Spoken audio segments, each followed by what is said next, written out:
On the YouTube chat. That's what you're looking at? Yeah, it's like 100 and some comments already. Yeah. Yeah. Um, Somebody pull out their phone and see if We are. okay. Okay. I can see us on the screen. Give me 1 second. All right then. Mm. DJ, can you well you don't have it. Let me I'm gonna share I'm gonna share it again. Yeah, I see us on here now. Okay. God damn. Yeah, I see these comments here. Hey, you better stop blaspheming so we can get monetized. Oh yeah, I forgot. Yeah. I told you, bro. I gotta do better, bro. I'm gonna do better. I Oh, promise you, bro. I'm gonna do better, man. okay. All right. I shared it on what's the name. Do you have it up, DJ? Yeah, I'm looking at it now. Can you share it to Facebook, please? Yes, sir. Okay. Okay. Let me sit. Let me get situated. Okay. Okay. What's good, y'all? Apologies for the delay. We had a couple technical difficulties going on, but we are ready to get started. And welcome to another episode of DeCypherEd. I am Skip. And I'm DJ. And today, as we've been letting you guys know for a while, we have a very special guest today. Absolutely. I don't want to cuss yet. How are you doing, first of all? I'm fantastic. I'm very excited to be here. Good. And we're glad to have you. Like, this has been something from the moment that you added one of those reactions. I think it may have been Meet the Grams, but I remember commenting. I was like, we're gonna collaborate someday. So I'm glad that this finally worked itself out so we could do it. And I'm glad to have DJ here, even though he's remote. So that way we can have the full cast and we can do this the way it's supposed to be done. And chat, if you have not seen the post that we have put up advertising this joint collaboration, is going to be about Kendrick versus Drake, but on a much more macro scale. So if you can see the tagline, it says Kendrick Lamar versus Drake, deeper than rap. And since you broached this topic, I want you to get started with just like a general synopsis, and we'll start to build off you. Oh gosh. Okay. No pressure. ISO. Well, I mean, I think, I've been having this conversation for a while that what has happened between Drake and Kendrick in 2024 isn't really about rap per se. Right. It is as much to do with these two men and who we perceive them to be, who we experience them to be through their music and through their behavior. It is as much about that as it is about our own Black humanity. And the depths of that. I think that one of the things that happened through this series of diss tracks and drops is, Not Like Us actually made people stop and think, what does that actually mean? What does Not Like Us actually mean? And there are 1,000 different interpretations of what that means. But a common denominator of that is that we are something. We are a people. We have a culture. We are the culture that everybody talks about and commodifies.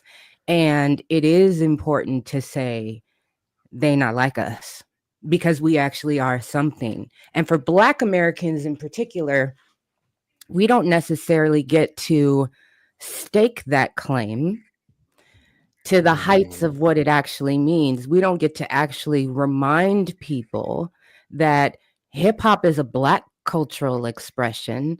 That cultural expression comes from hundreds of years of a culture behind us that we stand on. So that means something.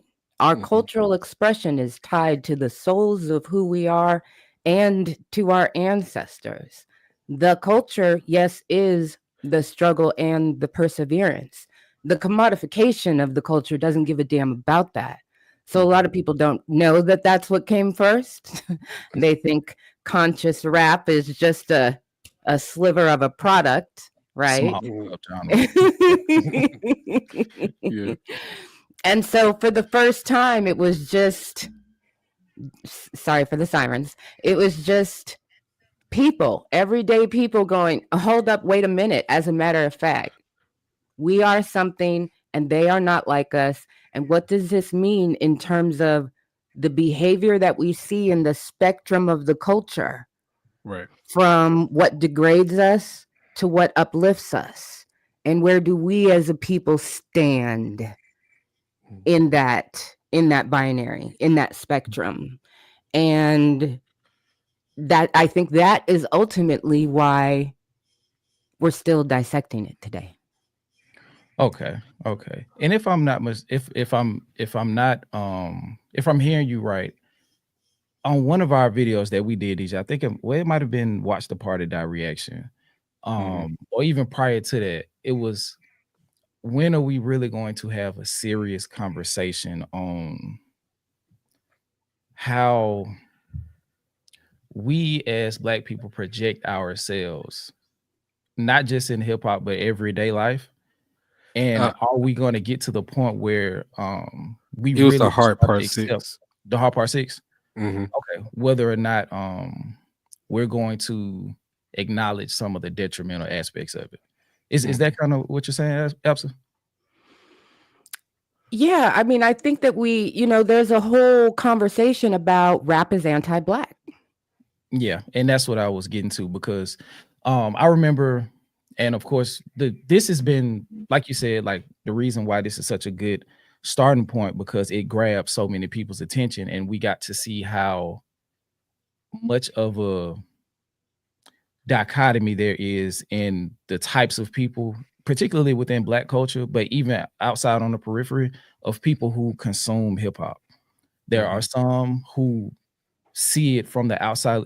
Okay, there are some people who see it as the zoo, and there are also people who, when they experience, or when they listen to it or watch it be portrayed on screen, they see it as like, oh my, like the level of trauma that I feel from even hearing some of these songs draws me in a level that may not even be healthy to acknowledge.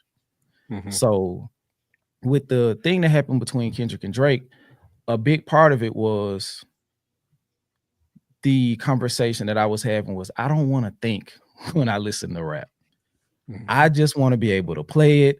I don't want to have anything outside of this be a passive experience. And I've also been able to look at the people, not judge them, but be able to analyze the way they carry their life is also a passive experience. So anything that attempts to bring certain actions or mindsets into question, they immediately push it to the side. And now we're starting to see like how aggressive it is. I didn't know until we started to do this on a larger scale, like how intent people are at living passively. And now it's like what is passive is to our detriment. So now we have to make a decision about how we're gonna approach that going forward. At least I think so, and it seems like you do too. What do you think about that, DJ? Yeah, I mean, in today's society, people are just so focused on, it's kind of like the NPC mindset, meaning that people are not experiencing life.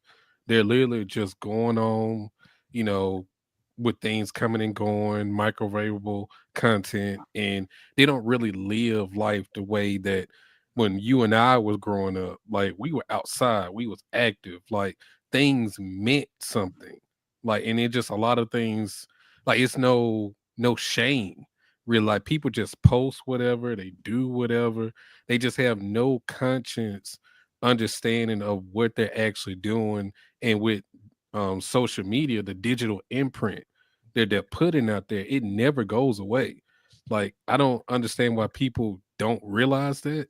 Like you delete posts, delete video, like that stuff is still that we can pull it at any time. If people know through Twitter, You tweet something, you delete it, we pull it back up, we can find it. So it's just kind of like it is so weird to see a lot of times to see that people just don't care and they just would rather, you know, coast through life, not really understanding the true value that they have, especially amongst our community.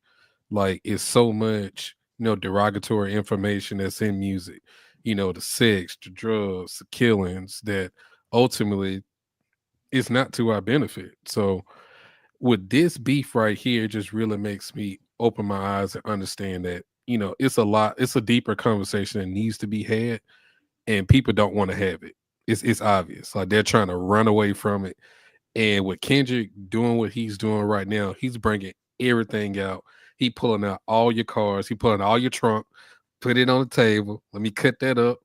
And you know what I'm saying? And just drawing that line between reality and fiction. So it's important. It's a deeper conversation. I'm really glad we're doing this video. And Absa, like with a lot of stuff that you do, like you really put like a microscope on these topics. And you just the way you talk to people in your videos, it just really just make you like sit down and be like, damn, I don't know if I'm in trouble or you know what I'm saying? Or if I don't know, like I don't really know how to take this, but it's interesting. You know what I'm saying? So I definitely appreciate you coming on and doing this with us. So I'm excited because I definitely got some bullet points that I want to discuss here for sure. I have one thing I want to say before we get into the next part.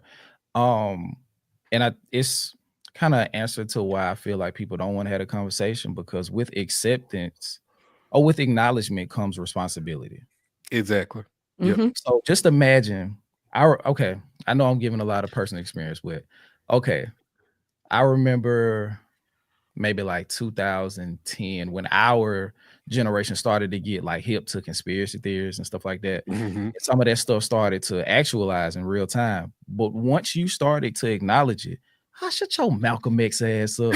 You know what I'm saying? So it's like Yeah.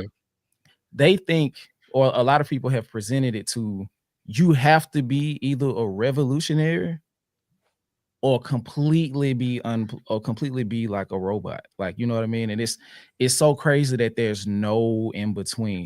Like they don't even want to acknowledge it. Like, for example, like the Jay-Z thing when he signed the deal with the NFL to do the Super Bowl. If you remember, DJ, that was when we were doing our previous podcast, and we kind of caught some flack because we were like, don't think that Jay-Z is about to save Black culture with this. This is more so of a thing for him in Rock Nation. And it's not gonna have anything to do. That's like, bro, he gonna get in and he's gonna change. I'm like, no, he's not. It's not for that. This is capitalism. And as long as we have symbols that we can appreciate through some weird sort of like weird sense of counting their pockets parasocially, like it's fine. Like it can be the worst person, but as long as they're making money, it is fine. And this is not an indictment on Jay-Z. This is just looking at the scope of that situation is what it was. It's like, no, the players are still underpaid, underappreciated. They have trouble with insurance. Like we still have a Black ownership problem in the NFL. Coaches that are of our pigment are more easily fired. You know what I mean? It's hard to have people speak, like Peyton Manning, well, not Peyton Manning, but Tom Brady was able to retire and immediately be considered for positions that, let's say, another quarterback who would just happen to be Black would never be considered for, just because of how he's perceived. And people were foolish for thinking Jay-Z, who was the poorest person of the ownership group in the NFL, was going to be able to affect. But as long as he is somebody that we can uphold due to the things that we don't want to acknowledge as possibly being our detriment, we're cool with that. I think that also people mistake it for freedom and liberation. That's the other thing, is that, first of all, absolutely yes. Once you know, you're responsible for what you know. Yeah. And as much as people, DJ, don't want to have the conversation, they do want to have the conversation. That's why we're having the conversation, right? Mhm, Because the whole reason why I felt compelled to even speak up, make a video when this whole thing popped off is because I was watching y'all. mhm, And in political strategy, you have to deal with the public in some regard, or you have to deal with their perceptions of the thing that you're working on in mhm, some regard. And so you're always looking for the opportune time to present them with a new idea mhm, or something you want them to take action on or pay attention to. You're looking for that critical mass of a tipping point. And so when this all happened at the beginning of the year, that's what I saw. That's mhm, what I watched. I was already watching your channel, mhm, but I watched you and several other channels that I watch have a different experience than mhm, what you would normally have. And this was repeated dozens and dozens and dozens of times, and then hundreds of times, and then thousands of times across platforms. I said, "Oh, this is a tipping point, critical yeah, mass point of people going, something itches." yeah, Something itches right now. And mhm, when you have that, you have an opportunity then to inject something for people's consideration, but then mhm, you also just have the opportunity to watch and see what happens. You watch the pendulum swing back and forth. You watch the call and response between the artists that have mhm, platform and the people who receive it and either accept it or reject it and throw it back. And what we mhm, saw was collective mass groups of us wad it up and throw it back and mhm, say, we're still over here. We're still on this. We're still having this real conversation. And we're not accepting you trying to give us a minute, 30-second song and move mhm. move us on, shaking our butts and waving our hands. So it's kind of that both and it is no surprise to me because this plays out in politics all the time and we see it playing out in the nation and in the Mhm, world right now, that when a symbol, not a savior but a symbol of progress, kind of comes to the front, to the forefold, that mhm, commitment that you talked about, that commitment to not have the conversation, that commitment to inject a bunch of other things to distract people. Oh, mhm, that's real. mhm, That's really real because they are committed to keeping their capitalism. They are committed to keeping the commodification of the product and the desensitization of us to our own dignity, because mhm. that's what the product is that they're selling away, is our actual dignity, and calling that the culture. Wow.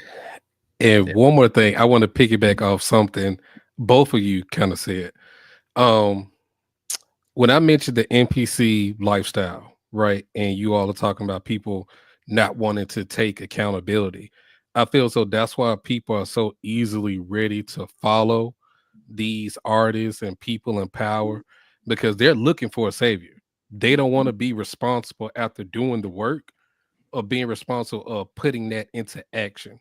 No one wants to do that. So they want to look for a savior. That's why people criticize Kendrick for years, talking about, oh, you supposed to be the savior of this and savior of that. And Drake, put that out there to try to spin that narrative multiple times on Kendrick when Kendrick always said, I'm not, what I'm saying, I'm not the person to save you. Like I'm here to enlighten you so you can follow me on this path about putting in the work. And that's why people want to live so vicariously through people like Jay-Z and who get in these, places of power like, oh yeah, like they gonna change it. But you want to still do the regular shit that you doing on a day-to-day basis that's not conducive to, the culture as a whole, because you don't want that responsibility of truly looking at what's going on and addressing it. So it's a lot of different things that I don't like, but ultimately I'm glad that we're here because we can keep the message going. And the fact that you actually absolutely even got into this by looking at us, like that means a lot to us because I mean, we're just here to really, express how we feel about hip hop, do things that we enjoy, things that we like, how in hip hop in general has affected us in our livelihoods. And the fact that we're able to even inspire you or anybody else to dive in and do the same thing, it's just like that's really big. That's huge. Like that's a reach or impact that I didn't know that we could ever have because we've been doing this for some years. Like since what skill 2020, 2019? I don't necessarily count the podcast days I do. as into Don't what do we. that. No, I'm saying no. Let me finish. I don't count those as what we do now. It's like BCAD to me. But it does matter in the sense that we know now what not to do. No. Every I think you're misunderstanding what I'm trying to say. When I Yeah. say I don't count it, when the rebrand happened, Yeah. I've never told you this actually. Okay. The way that DeCypherEd works for me, especially in times like this and certain other pieces of content that we get to break down, I Yeah. see this as missionary work. Mm. Like I spoke about this when I talked to Foxy. I don't know if it was either on live or outside of the live after we finished. But the reason why I like to address certain albums that we do is Mhm. because there is a piece of that we can extrapolate and give that to people in a way that can be conducive to a better lifestyle. Mhm. When we did the reincarnated, when we were able to get on there and quote Bible scripture, Yeah. that's more important to me personally Mhm. than any other part of that. Like that's Yeah. why Kendrick to me is probably my favorite artist, because he allows people who listen to him intensely and attentively are Mhm. able to see that he is as close as you can get to being a Christian rapper without being a Christian rapper. Yeah. He has been, if you go back to from the Kendrick Lamar EP, he has a song titled Faith. And you take that and you follow how his career has progressed and the type of breadcrumbs that he has left, especially in Damn. The album Damn is the quintessential. I want to speak about life and God in a way that has to be commercially acceptable so it can reach as many people as possible. And Mhm. as they listen to it, the people who catch on to the deeper meanings of it, life can possibly be changed. And I feel like Mhm. he juggled that aspect, and that's where the hip hop rhyme savior moniker caused internal conflict. But Yeah. with us and what we do, it's certain albums I won't touch because they don't speak to us being able to serve the people who consume what we do at a Mhm. higher level. Let me say two things on that. First of all, this is why I'm just going to toot your horn. So just take it. First of all, this is why I like your channel. I like channels where the people who are on screen have an opinion. Yeah. They have a thread of values that consistently shows up, whether people agree with it or not, or whether they like it or not. Mhm. You don't glaze folks. And glazing is like I'm gonna do a video on the strategy of YouTuber glazing because it's participation trophy nonsense. It doesn't tell me anything about you. I don't know Mhm. what you stand for. If you don't stand for your opinion on something seemingly as frivolous as music, seemingly as frivolous as music, then you Mm. don't stand on your opinion for anything. I Mhm. can't trust you with the childhood secret, and I don't trust you with the launch codes. And I'm completely serious about that. Yeah. The other thing that I will say is when you say that Kendrick is as close to a Christian rapper as one could get without being a Christian rapper, he's also as close as one could be to being a native indigenous rapper without being one, a Mhm. Buddhist rapper without being one, a Muslim rapper without Mhm. being one. And one of the reasons why you see his music reverberate around the world in a way that other music does not, is because he does speak, even though the language he uses really touches Black folks in a spiritual way, he slips in universal language, universal meaning of the spirit, of the good, of the ancestor, of the light, of the dark. And I think that that's another thing that's really jarring for people, is for somebody to go ahead and call out and say, there is evil.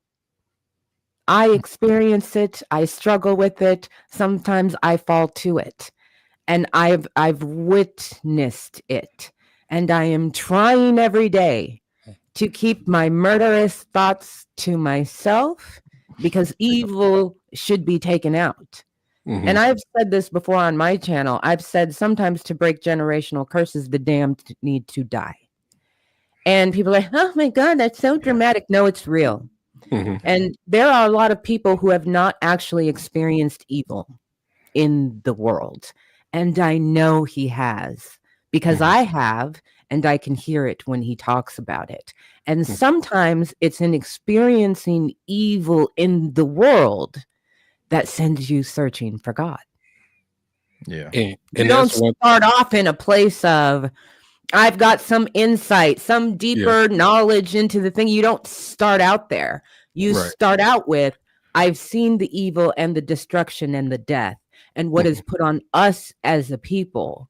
And if that exists, there must be a balance on the other side. And I fight for that every day, and I will murk anybody in the way. And that's why I think it's important between Drake and Kendrick of what Drake actually represents in music. And what he really represents is pretty much everything that Kendrick is against, that you mentioned. And not just from a hip hop perspective. I mean, I can go all day about how, his hip hop card has probably been taken, revoked several times over. But just from a moral standpoint, and this is something I kind of wanted to bring up to you, Al. So I don't know. I know you remember because you did the video, but you did a video on a post that French Montana and Drake put up about the 10 Snipe commandments. You remember that?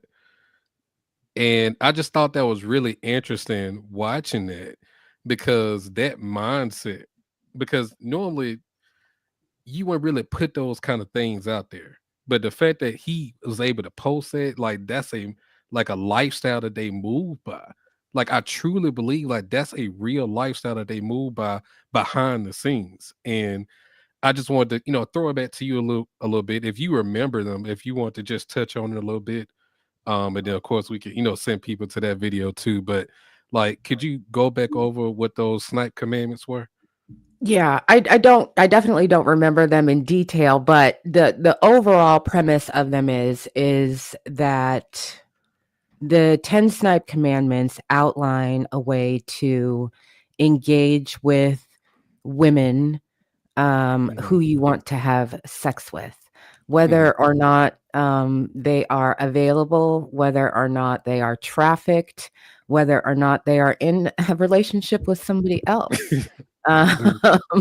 Wherever they are in the world as well, right? World, to be able to access them and engage in transaction, to be able to bed them, and really treating women as a commodity. And I'll tell you what, I had to call some men. I had to call some big grown men when I made this, because I needed, I just have to say, I love men and I love Black men. And I really try hard to just listen to y'all. I refer to y'all as PhD niggas, because you really are smart. You really are the window to yourselves and to your own experiences and that of the men around you. So I had to call some men and be like, remind me what this is.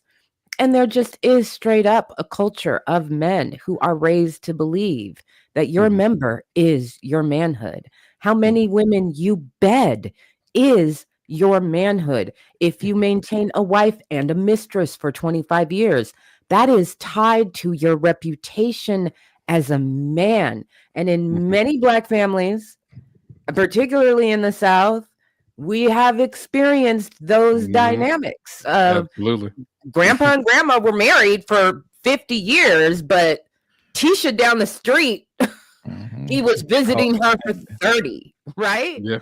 So, and it is perceived to be. And even, Jay-Z, since he was brought up earlier, said as much in his, I believe it was the New York Times interview that he did on video, said as much of, I had that mindset.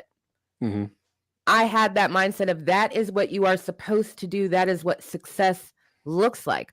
But it is a depraved and shallow. And trust me, y'all, I'm not getting on a moral high ground. My channel knows I'm a sexualized woman. Okay. So I'm not getting on a moral high ground of you shouldn't be promiscuous and you should do what you want to do. But do it with people who are in a position to actually consent. Do it with the people who are on your level. So there's not a power dynamic there that is injected that a lot of men and their roster talk, that's trafficking. I'm sorry. I'm sorry. It's okay. But when people are like, well, how would they even get women to traffic? Any man who's talking about, I got a roster of this, that, and the other, and I'm going to swap a watch or a diamond chain, that's trafficking. Yeah. And watching that video, like, it's basically like the revelation of that unspoken bro code that that people live by, and just actually seeing it written out, like lined up in order, like literally like the Bill of Rights or something. Because I felt like a teacher that caught a note between the boys, and like at the beginning of the year, I told the whole class, if I catch something, I'm gonna read it in front of the whole class. And then like 6 months later, I caught that. And I had to read it in front of the whole class and explain what it meant. That's what that video felt like.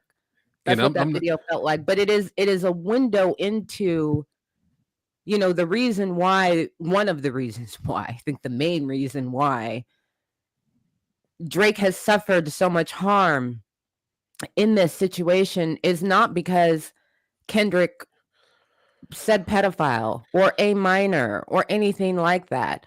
What he did was masterfully compile everything that people already suspect or have seen with their own eyes, because these men are brazen and oftentimes they just do it in public because they don't care.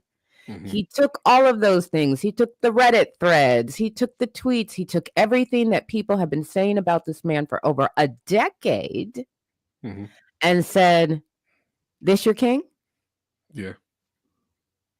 This your depraved, nasty king? Freak ass nigga, he a 69 guy. Hey, run for your life. hey. Kendrick had the opportunity to do to Drake what he has done to himself on a much larger scale. He had the opportunity to Blacker the Berry Drake. Like, he broached this situation or this thought mindset of I'm a hypocrite and all of these other things, and how people mistreat us and, like she said, commodify us just to get to the point where he would say, and gang bang and make me kill somebody blacker than me, right? So he acknowledges and always has acknowledged that he's never been too big for any of these things for him to fall victim to, even in XXX and a lot of the music he's put out. So he has been analyzing himself in those dark, hurtful parts that a lot of people aren't willing to acknowledge about themselves for so long. When he got to do it to Drake, he treated Drake as a poster child for all of the things that we hide behind. All of the things that we hide behind with nice cars or big houses or just anything. All of those defense mechanisms that we use to hide our insecurity, our fragile masculinity, our spiritual ineptness or ineptitude, our poor family dynamics, all of these things. Kendrick put that on display. And since Drake has no depth, one would almost say that why would he say all these things to Drake? Why would he do that to Drake? He did it to everybody. We were just able to witness it, and the people who are listening was like, dang, like maybe it's some stuff about me I should analyze and probably course correct. That's that itch. Exactly. That's that itch So right like, there. when you look at it from that perspective, like he really called into question just our sensibilities. Yeah. And put that on the main stage. And that is why a lot of people are running from it. That's why a lot of people are running from it. And that's why people looked at Family Matters differently than they looked at Meet the Grams. Because if you look at it from the perspective, I know everybody was around the night Family Matters and Meet the Grams drop. In chat, answer this. How many people or how many of y'all saw people praise Family Matters and people disrespect Meet the Grams in the same night? Just let me know in the chat. I'm gonna keep going, but I just want to see, because I think that was very interesting. Because I think if Family Matters worked, that stopped the psychoanalyzing, and we were able to go back to where we felt comfortable. Regular program. Grams represented, even though they have a lot of the same elements. What Kendrick did by moving Drake out of the way and eliminating him, it makes people have to look in the mirror and have that internal conversation, and whether or not they're ready to is showcased in the reluctance to even accept that Kendrick won. Because now it's like, okay, the door's open, we're stepping outside. Are we going to accept that there's a war going on and take up arms and do the stuff that isn't as glamorous as throwing money in the club or just other stuff that we use as distractions? And he represented the downfall of the distraction. Now we will know going forward who still wants to cling to the distraction. And I think, like she said earlier, like Epsa said earlier, the election did that too. Because now, because we were kind of running from the chance of him making it back into the office for the last 4 years. As Biden started to decline and started to have these mishaps on live TV, we were like, shit. We knew what happened with Kamala the last time. We knew that she didn't properly represent herself the way that the culture, quote unquote, needed her to. So we have wavering allegiance to what she represents. So it got more and more real the further it got. And now we're in this position where it's like, are we going to bend to what they're trying to do? Are we going to accept the blanket statement of conservatism and allow them to do a lot of that stuff because some of the surface level things we agree with? Like the part of that we can parallel between Trump and Drake is they present objective truth, right? And behind that objective truth is so much manipulation that if you're just willing to go from one symbol to the next, you're going to accept all of the manipulation that comes behind that that first objective truth. And how do y'all feel about that part? Oh, I'm so happy right now. You're speaking to my soul, honestly. I'm sitting here like, don't interrupt. Let him finish. Don't interrupt with your enthusiasm. Yes, these things are happening at the same time. And I choose to believe that they're happening at the same time for a reason. I don't necessarily entirely know that I can articulate what that reason is, because even though for me, I think it's about 30 years in the making, we're just at the beginning stages of of what comes next. But what I have been saying consistently on my channel, and I think I've already said it here tonight, is if you can't, if where it seems frivolous and there's no risk, right? And having an opinion on music should be no risk, people. It should be a low risk situation, right? You should be able to stick to that. But if you can't even do that, if you can't discern and call out who's playing in your face, And who's playing Mm, with your likeness and your image in a seemingly frivolous space? 2025, they are moving on things that Americans can't even conceptualize. They Yeah. can't even conceptualize that these things are going to happen, and they are going to resist recognizing them for what they are when they see them. Those are the same kind of people who will sit up and say, Drake won, Drake won. Also, the continued dehumanization of Black people is essential to conservatism. mhm, So you are going to see Black people drift over into the MAGA space where they can collect a bag, where they can commodify, where they don't care, right? And mhm, that contributes to it confuses the masses. Confuses the masses that don't understand we're nuanced people, we're this, that, and the other. So then that becomes our figurehead. That becomes what people see. And we're then fighting against that perception of who we are. If we can't learn to take that out at the ground level and not even let it get to the stairs to get up there, we've got a major problem and we're Yeah. caught on the back foot. And ultimately, that's why I'm paying attention to what is happening in the culture right now. When the pendulum swings one way and people say, okay, we're tired of the bullshit, it violently swings back in the other direction for people to say, mhm. I will force feed this to you and waterboard you with it. Because Mhm. if you don't accept it, you're threatening the status quo. And we need you to be dehumanized in order for the status quo to thrive. That's why I feel as though it's such a big deal in Drake losing, in a sense, because that's just something he's been at the pinnacle of hip hop and rap for at least what 13, 14, maybe 15 years now. It's been a while. And yeah, it's been a while. And if you just look at it musically, I mean, that's to be praised. To be able to have an impact for that long, to be at the top of the charts for that long, that's commendable. However, what is going to happen now with the standard being demolished now? Drake is the standard for a majority of hip hop and music. He has been the standard. People copy him, even though he copy others. But I was about to, boy. Go ahead. I know, but I'm just saying, like, as far as like what's acceptable, like Yeah, people try to emulate what Drake does to further their career. And now that the standard is broken because we see past the facade now, it took someone of Kendrick's stature to break down the facade and make you look at him on a different level with, a different perspective.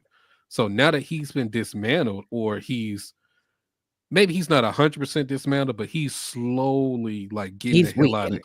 Yeah, Yeah, he's he's weakened definitely for sure. He's been he's dethroned. I think that's the thing. Yeah, he's been dethroned. Hmm. and I just really I'm interested to see what's gonna happen next with him filing this lawsuit and the precedent that's gonna set on whether or not he wins or not.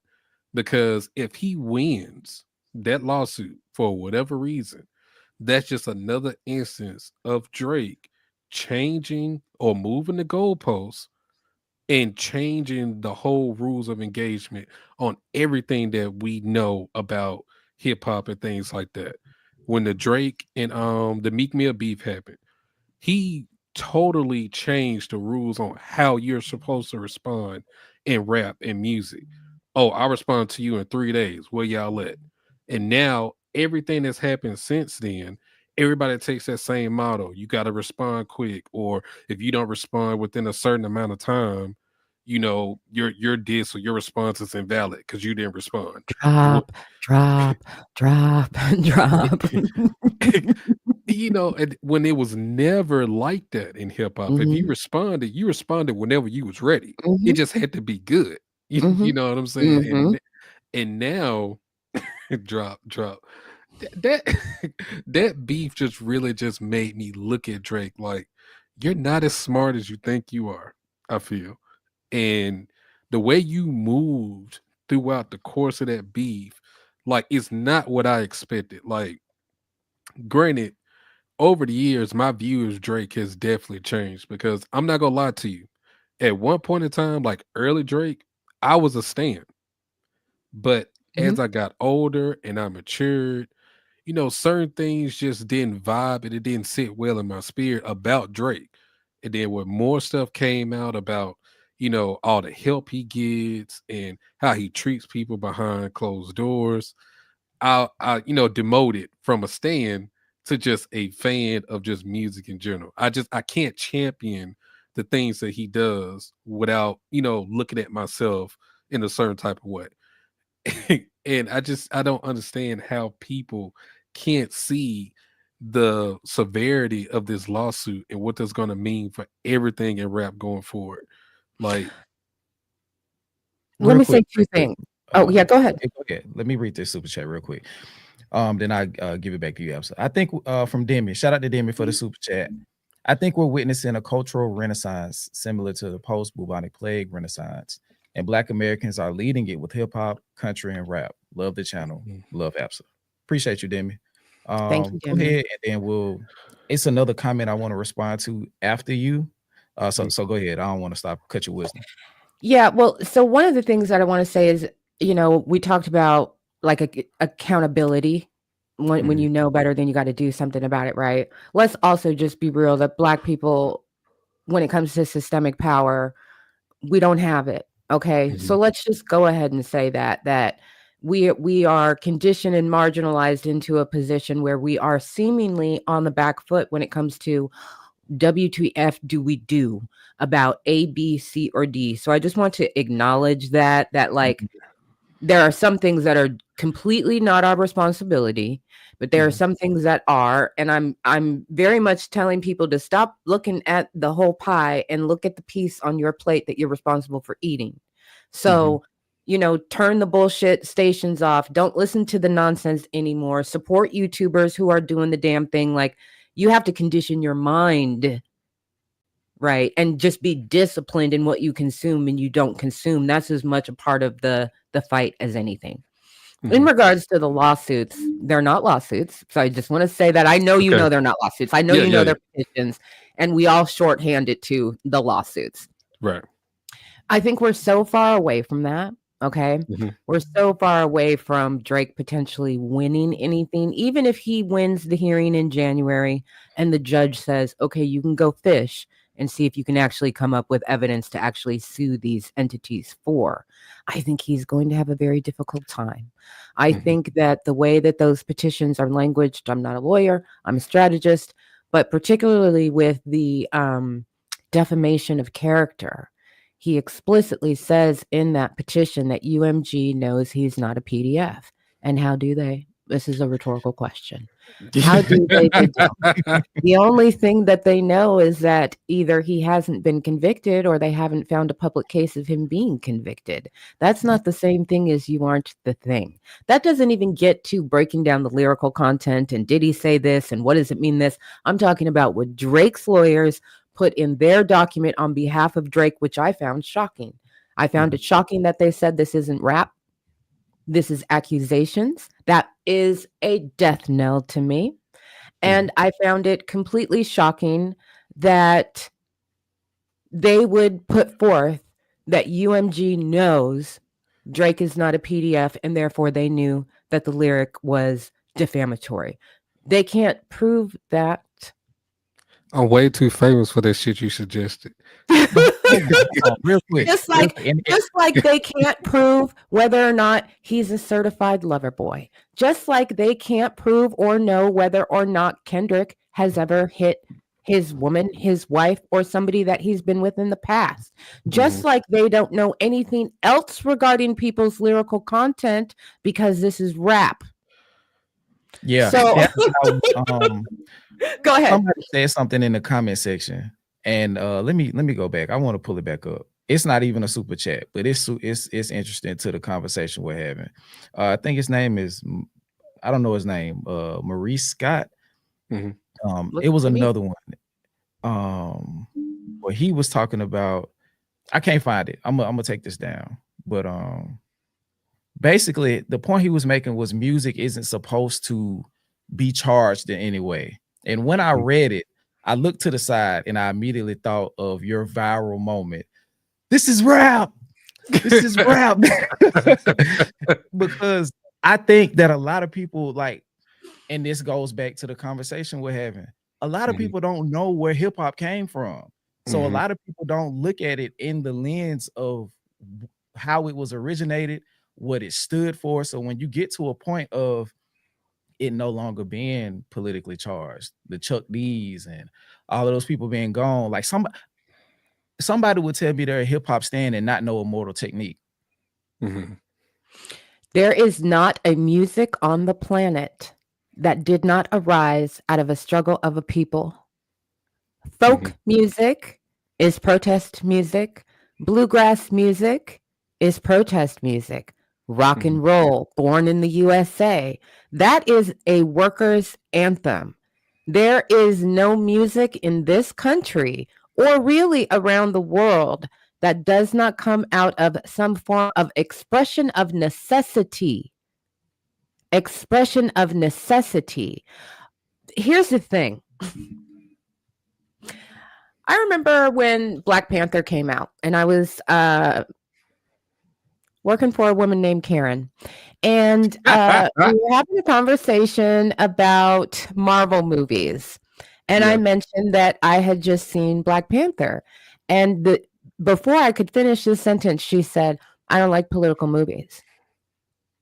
I said, "Well, what makes you think it's a political movie?"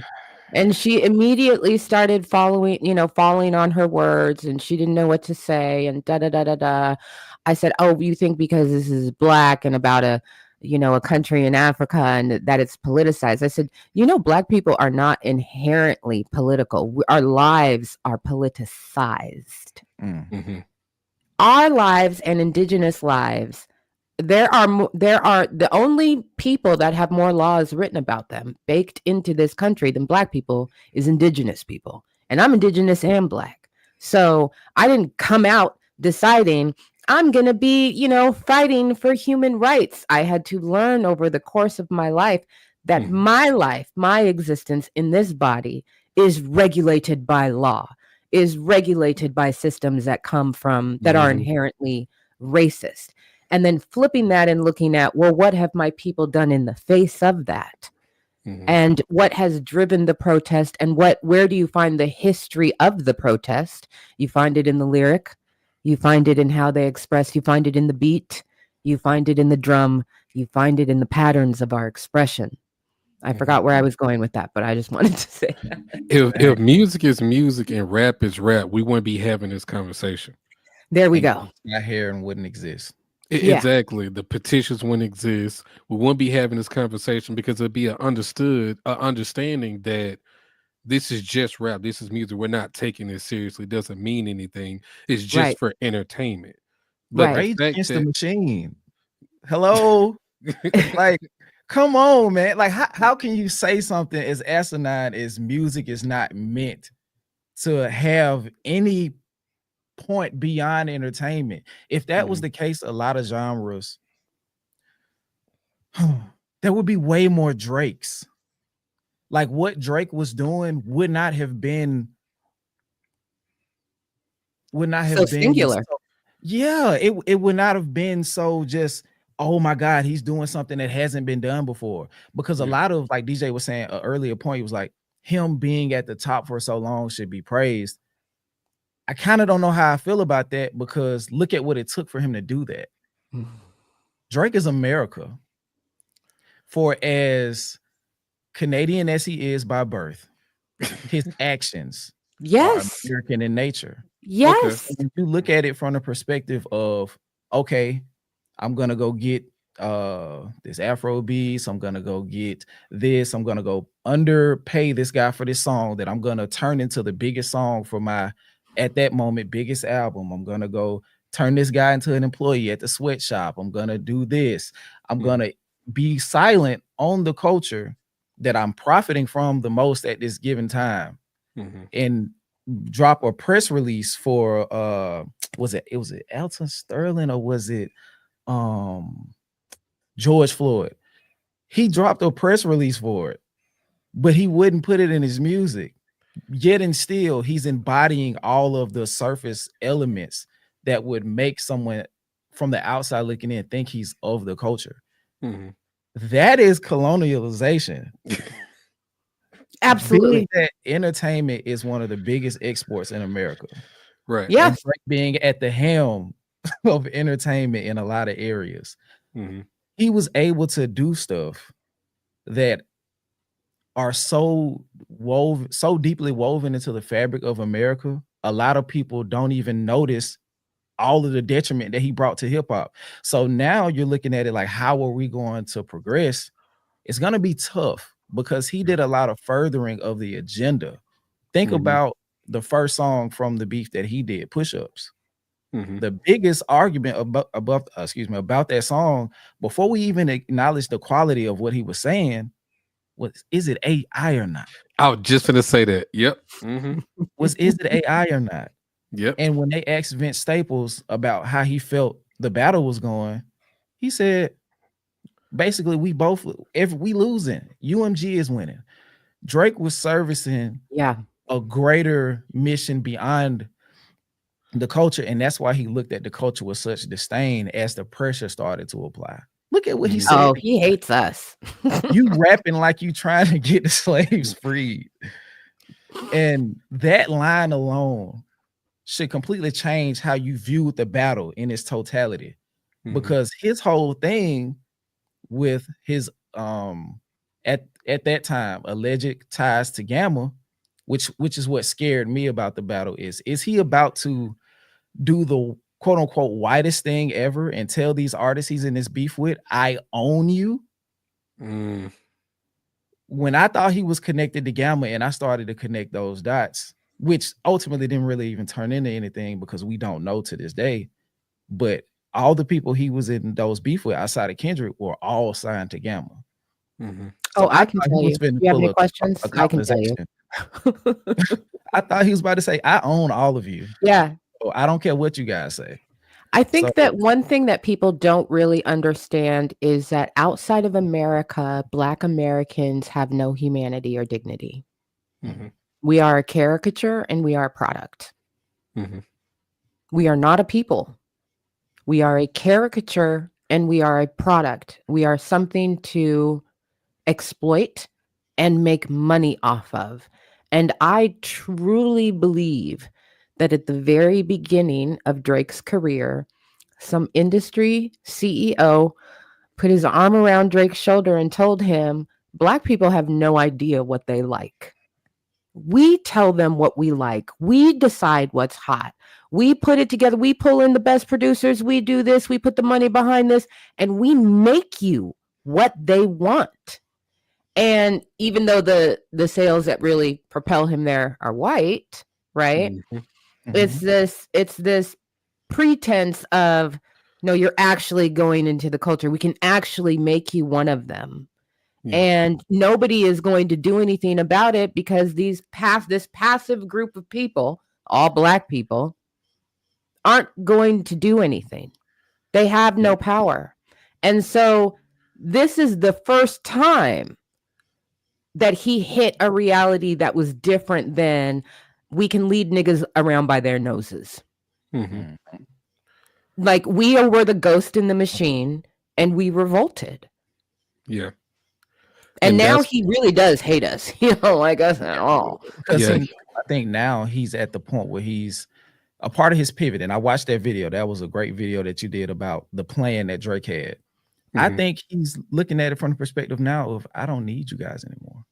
Yeah, exactly. I don't have to pretend. Yeah. I don't have to pretend because number one, not the genre, but the generation that has such a problem with me now, 2 generations under that, they're starting to emerge in their ability to consume content. So I'm gonna leave you guys where y'all at. I'm gonna drop down. And not only am I going to leave this generation of you guys, I'm going to leave that part of the culture entirely. And Mhm. that's why the first concert that he's gonna do won't even be in America. He's Mhm. going to Australia. He wants to become worldwide now. And if Yeah. that culminates in him doing the World Cup, his evil plan will have materialized. Mhm. And he'll be Yeah. able to have staying power beyond the culture. Because at that point, it's not about being Mike, it's not about being Prince. It's about being McDonald's. Mm. Oh my God. And I the want to be bigger live. than That was a banger right I there. want to My be I want to be bigger God. than Target. Like the so many SKUs is cute. I Ugh. want to be McDonald's. I want to be everywhere. And the biggest part of McDonald's isn't the burgers. It's real estate. Mhm. So when you look at it from that perspective, he is about to help. He's mad at UMG and in part Spotify Mhm. because he was supposed to be a part of this plot that they have going on now. They were like, he is a part of the not whitewashing, but cultural stripping, like to get it to the point where anybody can do it. And if anybody can do it, maybe a program can be generated to do it. And if It- that is where we're at, and he's able to Mhm. help usher in the AI generation and possibly get a cut, which is probably what he's asking for, which is why money isn't satiating him in this new deal, I would be pissed off too. Okay, I just want to say to the chat right now that I'm going to go back to the 2025 rap bingo card and I'm going to put AI artist on it because we just had this conversation last night and I fought people in the chat, but I'm going to trust Skip. I'm going to trust Skip and DJ and I'm going to put AI artist on the 2025 bingo card. It'll make sense later. Thank you. Okay, anyway. Yeah, that's why I think it's so Go ahead. important with Drake. I think I think you were really spot on with that, Skip, as far as he's been mentioning throughout the years, like he's been wanting his cut. Like each one of his deals has been getting bigger and bigger. He's been afforded to do a lot more things because, of course, he's getting a bigger share of equity. Amongst well, not his peers, but just with the company in general. And Drake doing the push-up songs and doing the AI stuff with Taylor Made, he wanted to, I think he was a part of the rollout of trying to make AI cool and acceptable because now they're doing the whole AI thing through Spotify where they're just setting up all these AI songs for passive listening. I think that was a part of that, and that's why a lot of people didn't really know or understand what was real and what's not because AI just becoming so rampant now. It's really hard to distinguish what's real and what's not. And the fact that it didn't work for him, I think that pissed him off. And just to your point, Absa, he's definitely pissed off at us because for a long time in just music in general, he never really had, well, just his life, he's never really had the black experience. He's never been looked at as a black man. So he got his black credibility and lifestyle from being in hip hop. And for in his earlier years trying to get that credibility, that acceptance of, that's why Pusha said, you mad because your hair wasn't nap enough. And that shit really hit home for him because in hip hop, this is where he can be considered amongst the masses as a strong black man. And the fact that hip hop has revolted against him in his Kendrick, beef, and he's like, oh shit, fuck y'all. You know what I'm saying? Like, I wanted y'all to love me so much, and now I'm over it. Now I'm finna move But over in here. Australia, he's still a black man. He is. He don't Right? realize In that. Australia, he's still a black man. He's still a commodity. And so the other thing that I think is interesting about this AI situation, since you all brought it up, I've had a little bit of a light bulb moment because I think one of the things that Drake really thought was going to happen for him this year, next year, was I think that he thought that he was going to graduate to the boardroom with UMG. And that's clearly not going to happen. And I don't think AI was the only reason why that's not happening, but I think it was one of his kind of last gasp attempts at I do have a reason to be in the boardroom side of the conversation and the money versus the artist side of the conversation and the money. And UMG is like, well, no. We make more money off of you on the artist side of the conversation, not the boardroom side of the conversation. I know we brought up Jay-Z a couple times, but again, you're not Jay-Z, but that's really what he was looking for.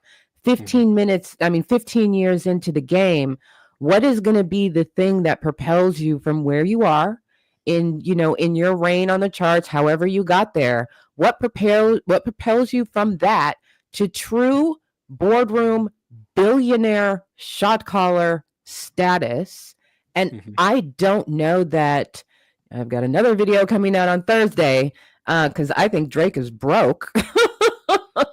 I think Drake is broke, and I think his panic management of his brokenness is pivoting, combined with the lawsuits. It's a wash now. It's a wash now, and his relationship with UMG may not continue into the future. I think he's in serious trouble. That would explain his frantic nature. He's in fight or flight. He's broke. Damn, he's in fight or flight. Yeah, And he's yeah, go ahead, DJ.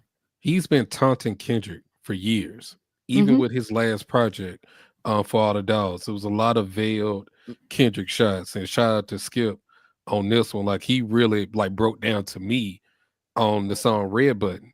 Like, all that was directed at Kendrick, 100%. And a lot of that album, he was saying like, this is gonna be it for me. I'm taking a break, and I'm coming back. He was gonna take a year off finally. The things that we've been wanting him to do for years is just take a break because the music ain't hitting the same. Yep. Because you coming out every single year, it's repetitive. There's no soul in it. And it just it's questionable rapping because your rapping is declining. Yep. So this was 2024 was supposed to be the year of him falling back. He wasn't supposed to be this in the limelight and things like that. I think he was genuinely surprised that Kendrick responded the way he did. Hip hop, the culture responded the way we did to Kendrick, and it's forced his hand, and he had to go ahead and go back and forth. That's why I feel as though, as far as content wise, he had nothing to say to Kendrick because he wasn't ready. Yeah. That's why he just kept on reiterating the short jokes. He kept on trying to push the narrative of him beating on his wife. But lyrically and just song for song, he had nothing else to say to Kendrick. And I just... Yeah, I'm sorry, I didn't mean to step on your words. I think a lot of things hit at the same time, right? Because if Drake had been able to release an album, you definitely can step back and just let the work do what the work is going to do, right? That's when you let the algo take it and just pay you for being at home or on an island somewhere. But I think this is one of the first times he got notes. And as the fallout of the beef got worse, he got more notes. I think he is such a deplorable human being and a bad man behind closed doors that producers that helped him put this album together didn't give a fuck what notes he got, and they weren't jumping to help him to fix the problem. And I think it got to the point where UMG said, "You're benched, Waterboy. We're not releasing anything this year. We're not putting on for you." I think the Live Nation tour thing is a push play. I think that's him trying to push UMG to say, "Well, I'm gonna be out there. I'm gonna be performing something." Because he made a whole second leg of that tour. It was already over. So I could definitely but see that. And I've said this before, you can look back through music history. When artists start saying, "I'm tired, I want to go on break, I want to take a vacation," and then they don't, they are not in a good place. So he was already not in a good place. His numbers were already starting to fall off. And it's just all of these things kind of hitting at the same time. People in the boardroom being sick and tired of his antics. People in the boardroom being sick and tired of how he treats people or their wives.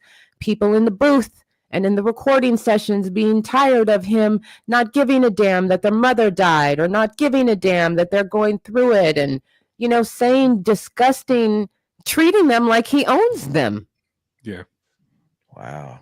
This line, this super chat is exactly what you were saying. And the fact that it came from Pusha T 7 years ago is crazy. Flash without the fire, another multi-platinum rapper trapped and can't retire. I think this year also to Drake, which is why he's so stressed, he thought because he knew Master by first name that he wasn't a slave. He thought he wasn't a slave. Oh, God, I love it here so much. Oh, this is so great. He thought Stop, Skip. No.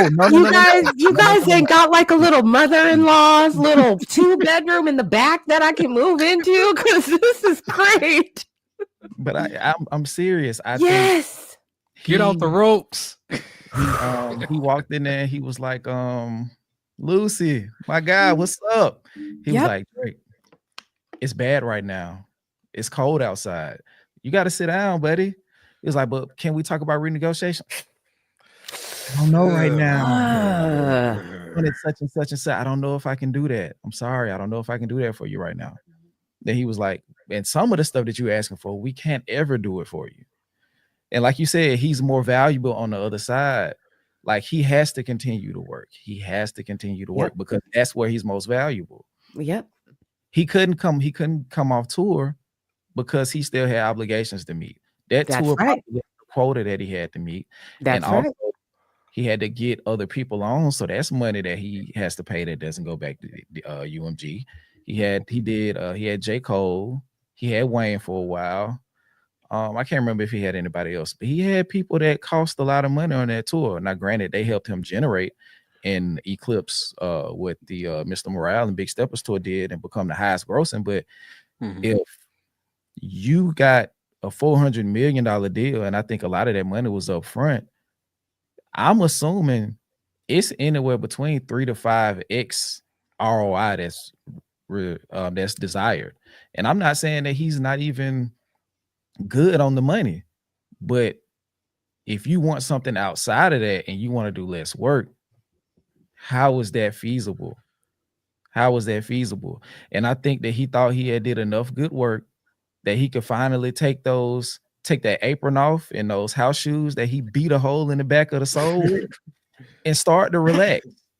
No, you are going to be a what do they call it? You are going to be a residency artist, buddy. As long as you are living and signed to this label, you are going to work hard, work long, and work often. Yep. No other way around it if you want the money that you want, buddy.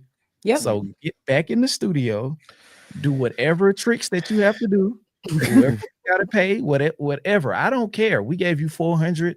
You want 800 to $1 billion. We need what you used to do in a lot.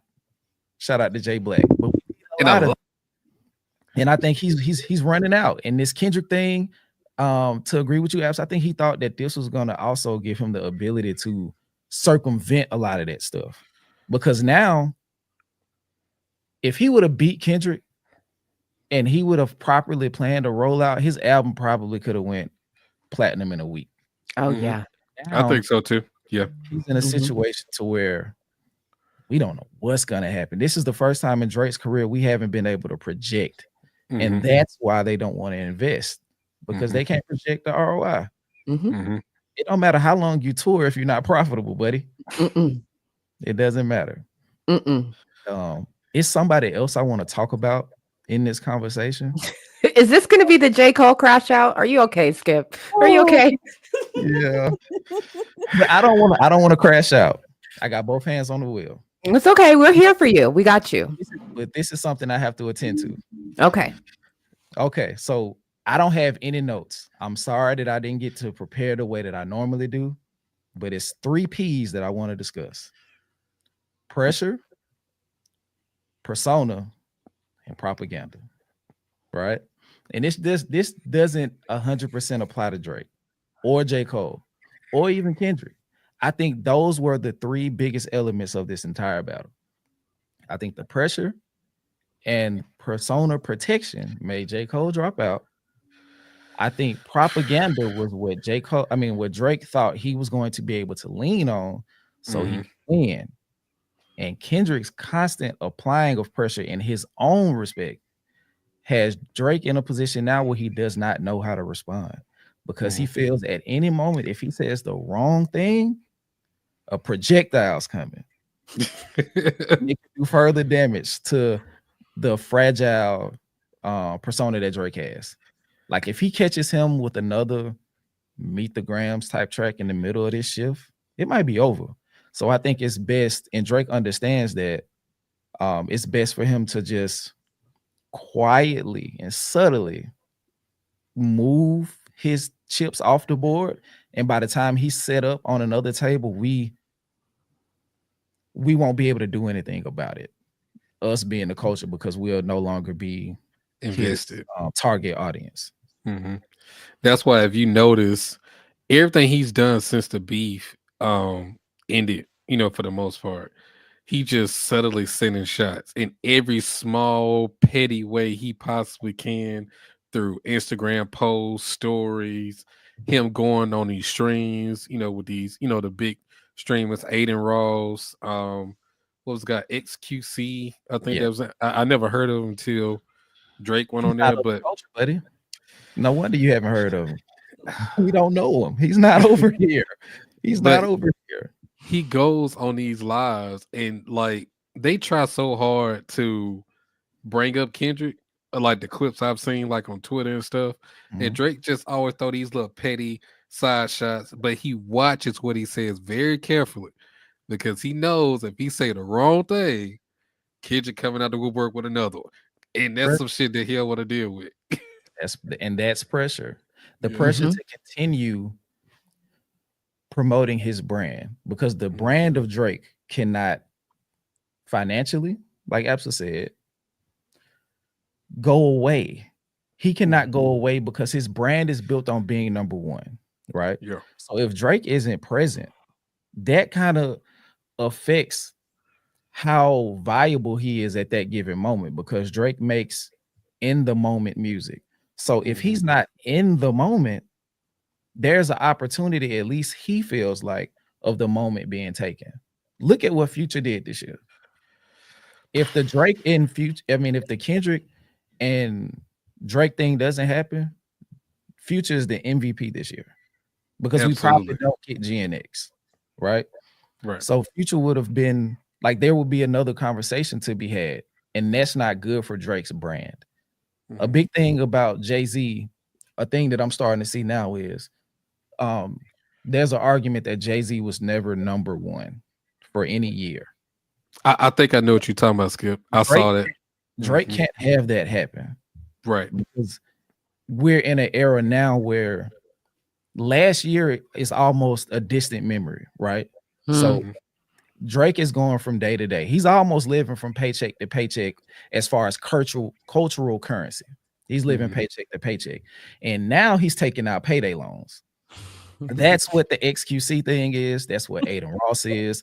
That's what he's doing with academics. Those are payday loans. They come at a cost that is hard to afford for people who are living paycheck to paycheck. Think about what the propaganda arm of academics, Adam 22, Yeah. Aiden Ross, What's the Dirt? Think about what that is costing to Drake. Yeah. He is burning down his reputation for the hope to continue to be commercially viable. On top of the PAP, the pre-action petition. On top of that, he's doing all of these things because he's culturally destitute. He is almost out of a house and home in the culture. He's like one more misstep from like no longer being desirable. So he knows that, he's well aware of that. And to your point, DJ, excuse me, that's why he won't address Kendrick publicly. That's why he won't drop another diss song, because he knows that the little bit of propaganda that he's doing is all that he can do now to keep him afloat until his next plan works. Oh, real quick, I want to address a comment I just saw. Shout out to Gemini, GNX Gemini. Like she been really holding us down in these comments, these past videos. But I just saw she said that's why he is saying he's looking forward to the P&D album because it's the Toronto sound. But what the fuck is it? What the fuck is the Toronto sound? Like, what would you consider that to be? I guess he's just saying what they started doing earlier. A lot of that, it's gonna be a lot of singing. It's gonna be a lot of singing. It's probably gonna be a lot of 40 production. It's gonna be a lot of that airy, insecure man, incel type music. A lot of airy incel shit. Oh my god. But the thing is, Jeez, man. Just, I'm, do you I'm see how casually he's like, let me just fry him up, flip that hoe cake, fry him up some more. Damn. but really, I think he's gonna go back. He's gonna go back in the time capsule. He's gonna get more of that. Drake is soft. Drake is light skinned. He's gonna get back in that bag because he sees how much the tough guy act ended up costing him. It's only That's actually a very smart thing to do, though. And that was actually the one thing in my advice for Drake video that he may be willing to do, which is bring yourself and your sound back to something that feels nostalgic for people. But because that's real. There are people who are like, listen, I don't care whatever he releases new, but that one joint back in 2015 is the night I met my girl. Whatever the thing is, there's nostalgia. When I graduated, when I did this, when I did that.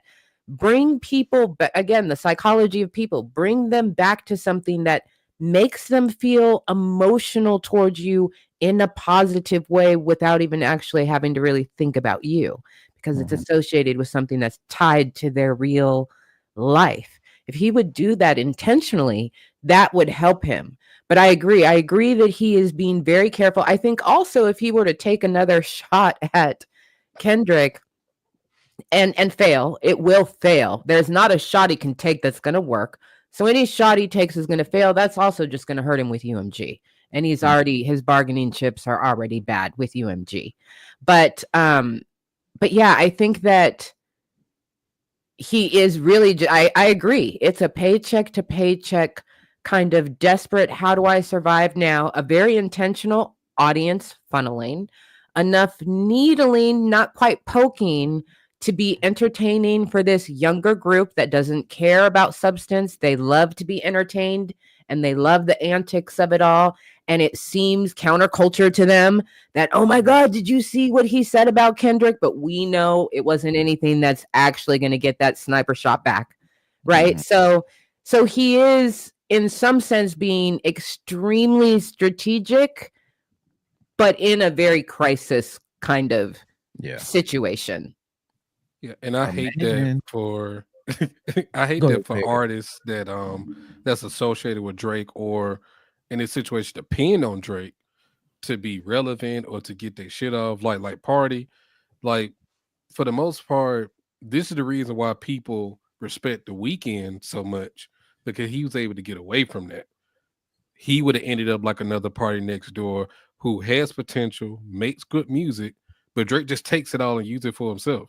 So the fact that now Party Next Door is depending on a Drake collab for his next project, which probably won't come anytime soon, that's unfortunate for him. Not saying that I'm saying that he's just so totally innocent. I'm pretty sure he probably just ride with his mans and things like that.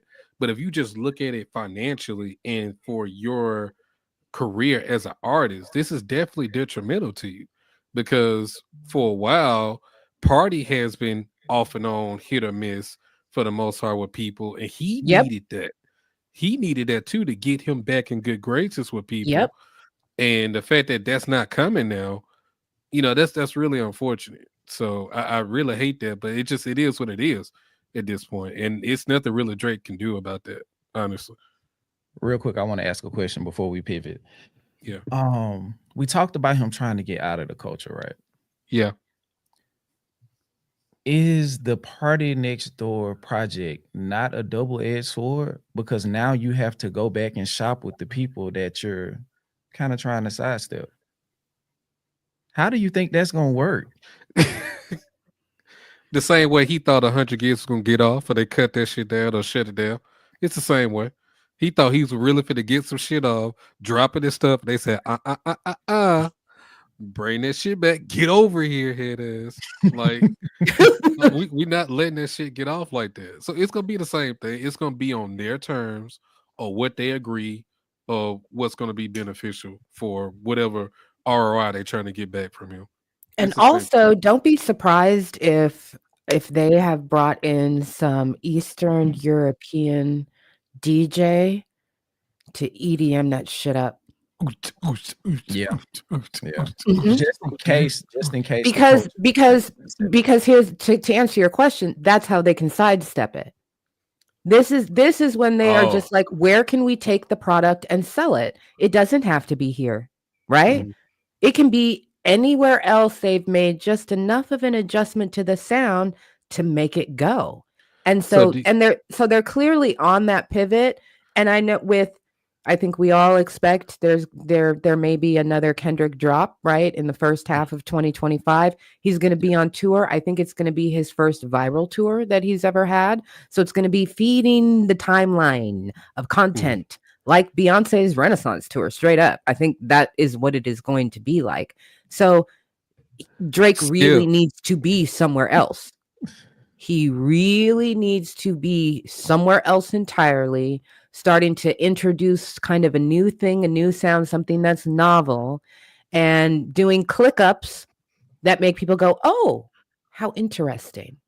So you'll probably see that. You'll see him pop up on stage somewhere in Berlin at a festival with his music being remixed to that sound, and Party Next Door right there with him. Just as long as they are not on our block, they can be anywhere else in the hood. That's why he already got Honestly Nevermind already in discography, expanding the portfolio to try to get into it. But Skip, we gotta acknowledge this. Go ahead, bro. I know you see it. Oh yeah, I already brought it up on the screen. Shout out to Cam with the super chat, largest super chat that we've received as a channel. So shout out to that. Yeah. Thank you for blessing us with this conversation. I'm honored to be here. We're honored to have you. Yeah. We need more intelligent and cultural affirming conversations. You three are nourishing my mind and soul. Thank you, Cam. We greatly appreciate that. Hey, I knew when we decided to have this conversation that it was going to be one of those ones. And I'm also kind of glad that I didn't like have pre-prepared bullet points, because this is all kind of like happening off the hip. I feel like a lot of this shit I'm saying that I probably shouldn't be saying. I probably wouldn't say it if I had notes. But I do want to talk about the J. Cole element if y'all are done with this portion. Sure. I do want to feel like that part. When I was reading the email that you sent, absolutely, he's who I was thinking about. I don't know if you had that energy, like when you were talking about it's about who to trust and how to, I can't remember exactly what you said, but as I was reading, I was like, damn, she talking about J. Cole a little bit. Because a big part of like who we should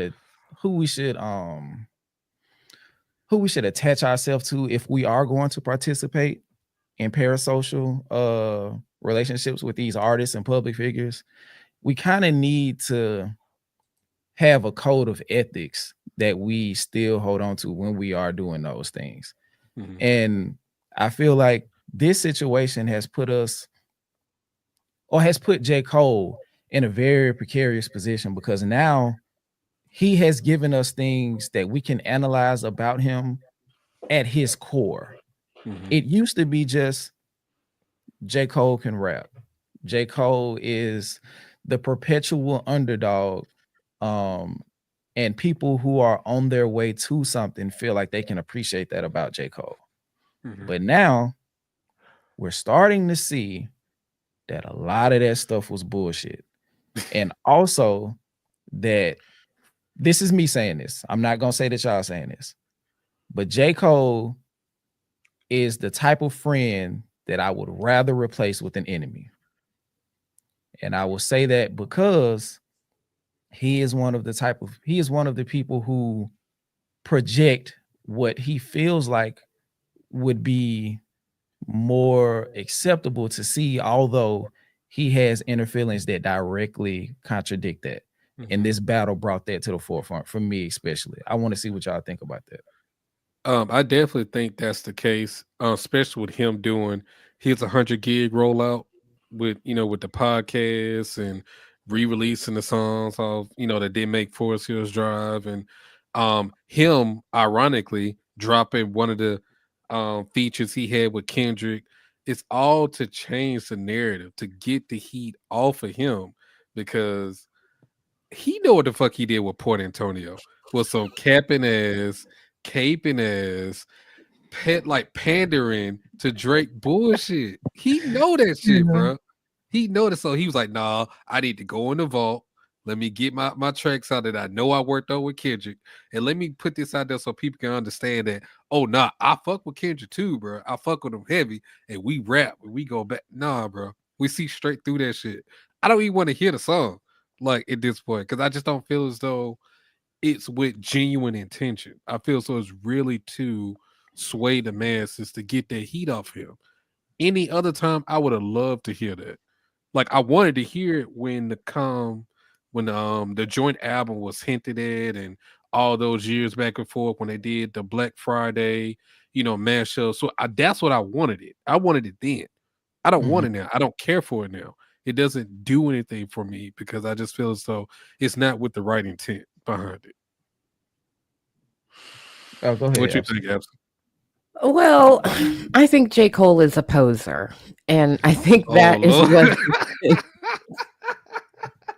Oh damn! Skip left. Oh shit.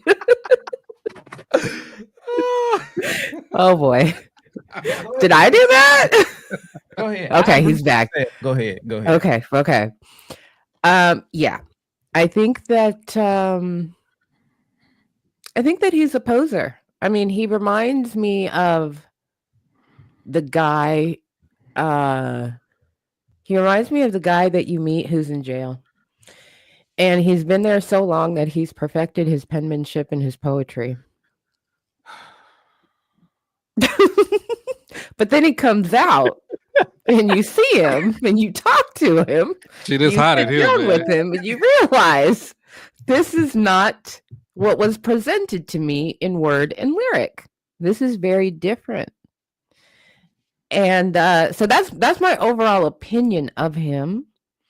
I think one of the things that was really upsetting for me is, I have a son. He's 24, and he is an old hip hop head. Okay, and he doesn't venerate very many people when it comes to celebrities or artists. But he had a very emotional reaction to J. Cole, as did a lot of Black men and young Black men.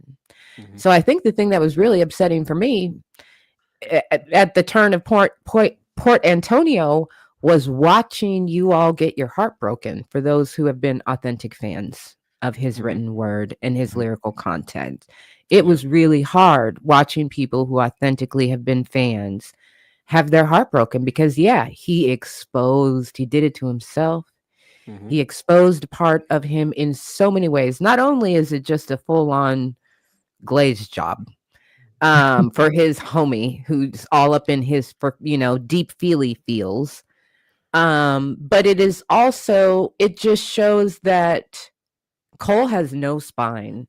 He's not fortified in any way, shape, or form. And he will flip based on feelings. And that's dangerous. I think he's not. What is that? What is that? Stop it. Keep going. It was just a little. Okay. But he will. I've said this before. I don't think he's rooted in his Blackness.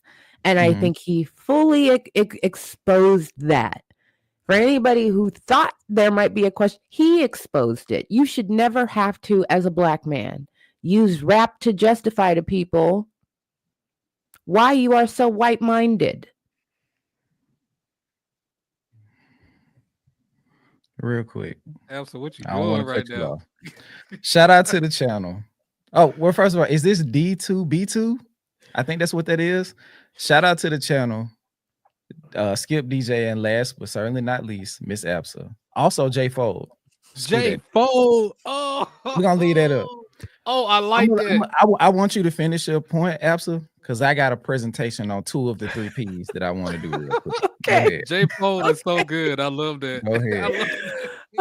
Okay. So yeah, I think that, first and foremost, if you are gonna, represent Blackness, you have to be rooted in your Blackness. And I think the first thing he did, which is the death knell, is to expose that he's not rooted in his own, that he's one of those people who was taught to be biracial, and there is no such thing. You can't find a root in being biracial.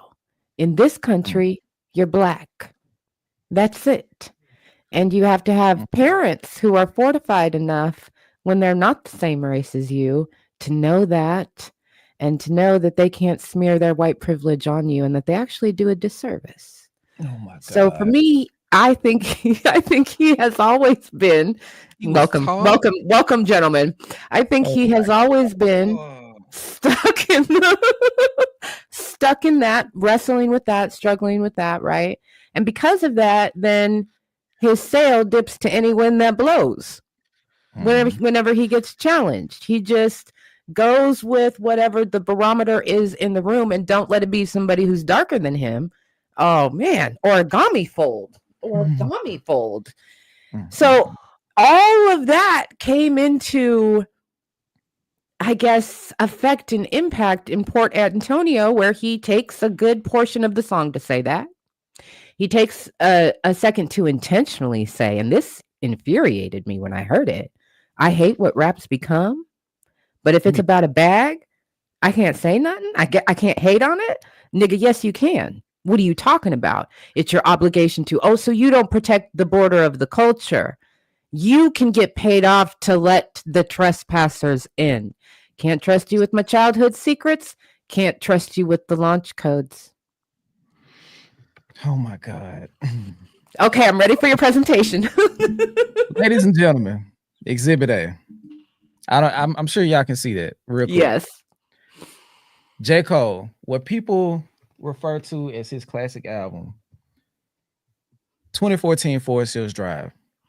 Recently, he released 8 deluxe tracks. That was because the album was supposed to be a double album. But the reason I'm bringing up this album is because people are saying that this is the definitive album of his career. And 2 P's apply to this: propaganda and persona. I feel like, and if we go back in time, we'll be able to see how important the media campaign for Forest Hills Drive was to the overall success of the album, because it was his attempt to become the everyman, right? He wasn't prior. He was trying to be Drake.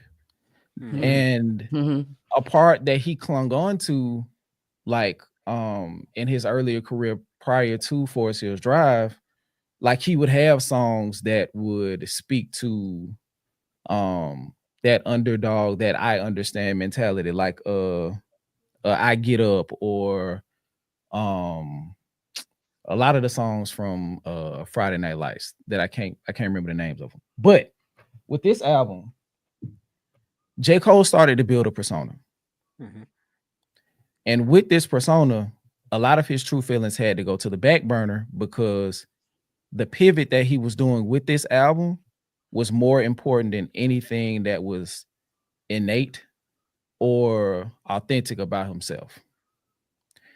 And the propaganda of it all is that now he has painted himself to be this super humble, super approachable, super likable, super agreeable underdog who only wants to rap, right? And since the top of this year, at least, it has been becoming more and more apparent to me that none of that was true. But also that J. Cole, to his dying day, should thank his team, Ebe, and whoever else was behind the scenes doing PR and marketing to paint him in this light, because it actually helped him extend his career probably by about 5 to 6 years. J. Cole possibly could have been one of those Big Sean-esque artists who couldn't survive post 2017 because his music couldn't get him there. Yeah. So he needed something bigger than himself. He needed to become a symbol, right?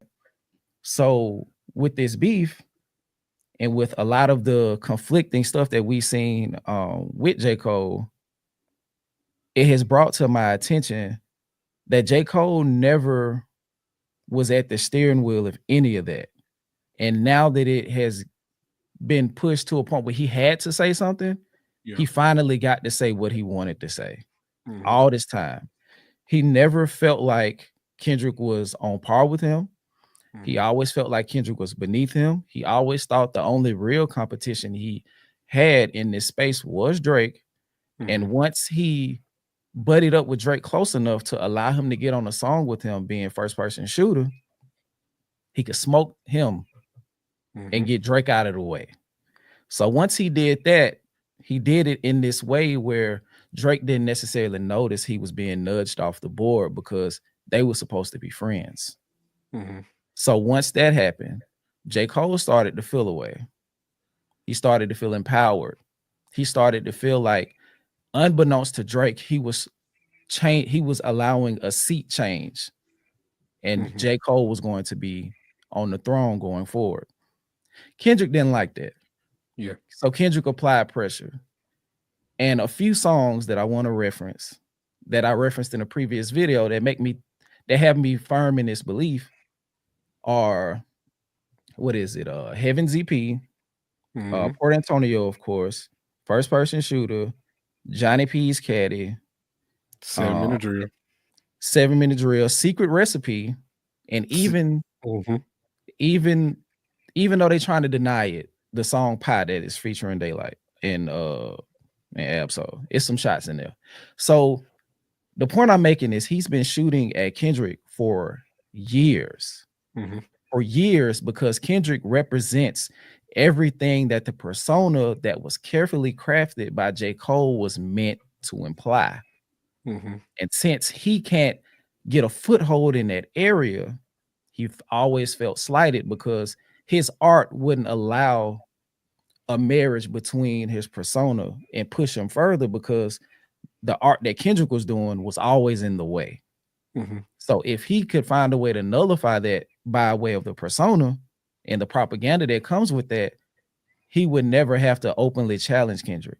But when Mhm. the time came and those feelings that he's been harboring for all of that time got to a boiling point and he felt empowered by Drake, it all came together. And that, in my opinion, is what exposed J. Cole. Mhm. That is why he's out here and he doesn't necessarily, until recently, he didn't know how to pivot because he was still worried about his persona possibly being damaged Mhm. because of the route that he felt innately charged to take. Yeah. And it's interesting to see how he's going to pivot because we know he did the thing with the inevitable and he kind of got his fans back, but how was he going to openly express himself in music after this? Yeah, because he can't do all the braggadocious on the best. I'll fuck anybody up who try to rap with me on the best. Like you can't go with that anymore. And 98% of his music when he's raps is that. That's why I was so disappointed. I'm like, this is your time to shine. This is it. And then you hit us with 7 minute drill, this passive aggressive bullshit. Like, what is this? And just when you mentioned Forest Hills Drive, the propaganda aspect of it. When I talk to hip hop fans, right, especially of our generation, like me and you, Skip, especially of our generation, I'd be like, name me one song off Forest Hills Drive. Name me one moment off of that album that you remember instinctively that touches you. Give me something from that album that you remember. He went platinum with no features. He went platinum with no features. That's all that they can tell me. There's nothing that they can tell me that solidifies that album to me as a classic album. Like I don't see it. I've never agreed with that. And the whole platinum with no features thing, that's not the big accomplishment that I feel so he thinks it is. There's plenty of artists that did it before him. Like that's not something new in hip hop to go platinum with no features. You're not So eating dinner off of that, off of bragging off of that. You're not eating dinner off of bragging off of that. exactly. So it just like you said, whoever was on his team during that time frame, and then even after, even now, like as far as helping him pivot from the beef, he should be like kissing their feet, praising the ground they walk on. Because if it wasn't for that, like you said, he would have been out of here in like 3 and 4 years. Like he would not be in this conversation. And when me and you talked about this, Skip, and you helped me make this realization that he had to acknowledge Kendrick and Drake. He had to form the big three moniker in order to be included in the conversation. Because when Good Kid, Mad City dropped, Kendrick took off, and he felt so he was being left behind in that. So in order to do that, what did he do? We the big three, or I'm in third, or like he will always mention Drake and Kendrick on songs where Kendrick never would mention J. Cole. Drake would never mention J. Cole. It's always coming from J. Cole mentioning those two artists. So if he didn't put himself in that conversation, we would not be talking about him today. I truly feel that. So I definitely agree with at least, yeah, those two P's about his career for sure. That's wild to me how people, just go all gas, no brakes on stupid shit. Because, I've definitely had a hand in crafting persona Yeah. of public figures or people who are going through a public situation. Yeah. And you can't stray far from who they are in their persona. Sometimes you got to lean into the things that seemingly won't shine publicly and own that. If you pull somebody away from who they really are, too far away from that to create a persona, you're going to find yourself exactly where you are right now with people saying you're a poser. But he can do the same thing that Drake may do with Party Next Door, which is revert, go back to a sound, go back to a time, remind people why they started listening to you in the first place. And although I think that he's definitely recovering better than Drake, he's still doing things to let people know that it's on his mind, right? Yeah. And so one of the things that I learned from a mentor, early mentor, Black woman of mine, somebody came to my job and humiliated me on my job in front of my coworkers and customers. I mean, publicly humiliated the shit out of me. I didn't know how to handle the situation when it happened. So I just had to deal with being at kind of a new job, being humiliated in front of everybody. Yeah. And one of the things that my mentor said to me was, in our debrief, I think I may have cussed the woman, because I seem to recall somehow getting written up, even though this woman that I did not know came to my job to humiliate me. Nevertheless, one of the things that this mentor said to me before she, was like, okay, go home for the day, see you tomorrow. She said, when you come to work tomorrow, the only way you better come through the front door is with your chin the highest it's ever been. Because you were humiliated and you also fucked up. And that was today. And tomorrow is tomorrow. I think about that a lot when I look at this situation, because I can imagine how insufferable it would have been for the people around me if I brought it to work every day. You know those people. You know those people who are still talking about the shit that somebody did on the job a week ago, a month ago. You have to decide and have the discipline, even if it is still impacting you, to say, I'm going to compartmentalize it and deal with it elsewhere. Here, I am going to fake it until I make it. Head held high. It's over. I don't reference it. I don't talk about it. That's how everybody else moves on with you. So that when you do drop something else, they're willing to give it fresh air because you seem to have left the stank behind. But if you are the one who is always bringing it up, then when you drop something, people are going to be looking for it, listening to it, seeing where you may be weak or have backed off or no longer engaging in that thing. And then you go from being a poser to a simp. I'm sorry. I'm sorry, Skip. One thing I want to interject real quick. I think I agree with everything that you just said. And I also think it was easier for Cole to pivot because he don't have a meet the grams about him. He don't have a euphoria about him. Yes. He don't have a 616. He don't have a Not Like Us solely directed at him. So there's not really a lot of reference points for us to go back to and bring it back up to him to make him address it. You know what I'm saying? So Drake has that. he has that constant reminder of not like us, meet the gram. So it's really harder for him to pivot because it's always in his face. But with Cole, he's been afforded the luxury that Kendrick didn't tear your fucking head off.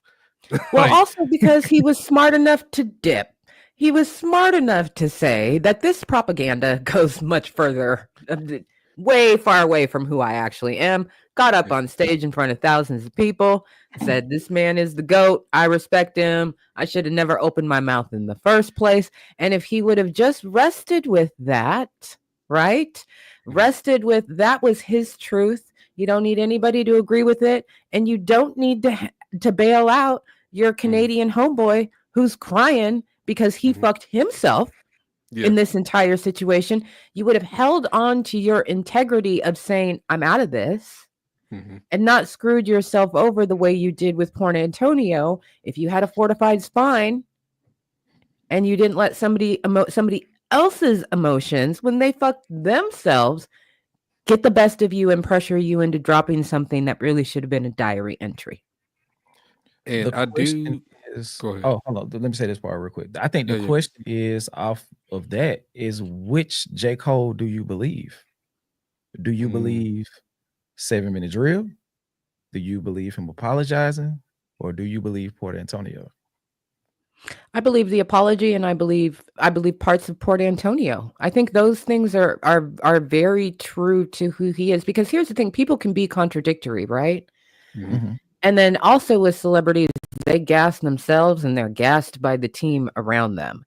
So I hear all of those things in Port Antonio. I hear confessional. I hear him lying to himself and to us.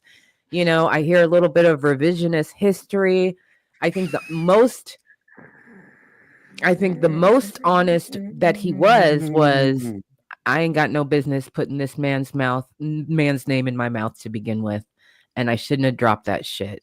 I should bow out. That was the most honest and most right that he was. And that's why he really kind of got why the blast radius wasn't on him.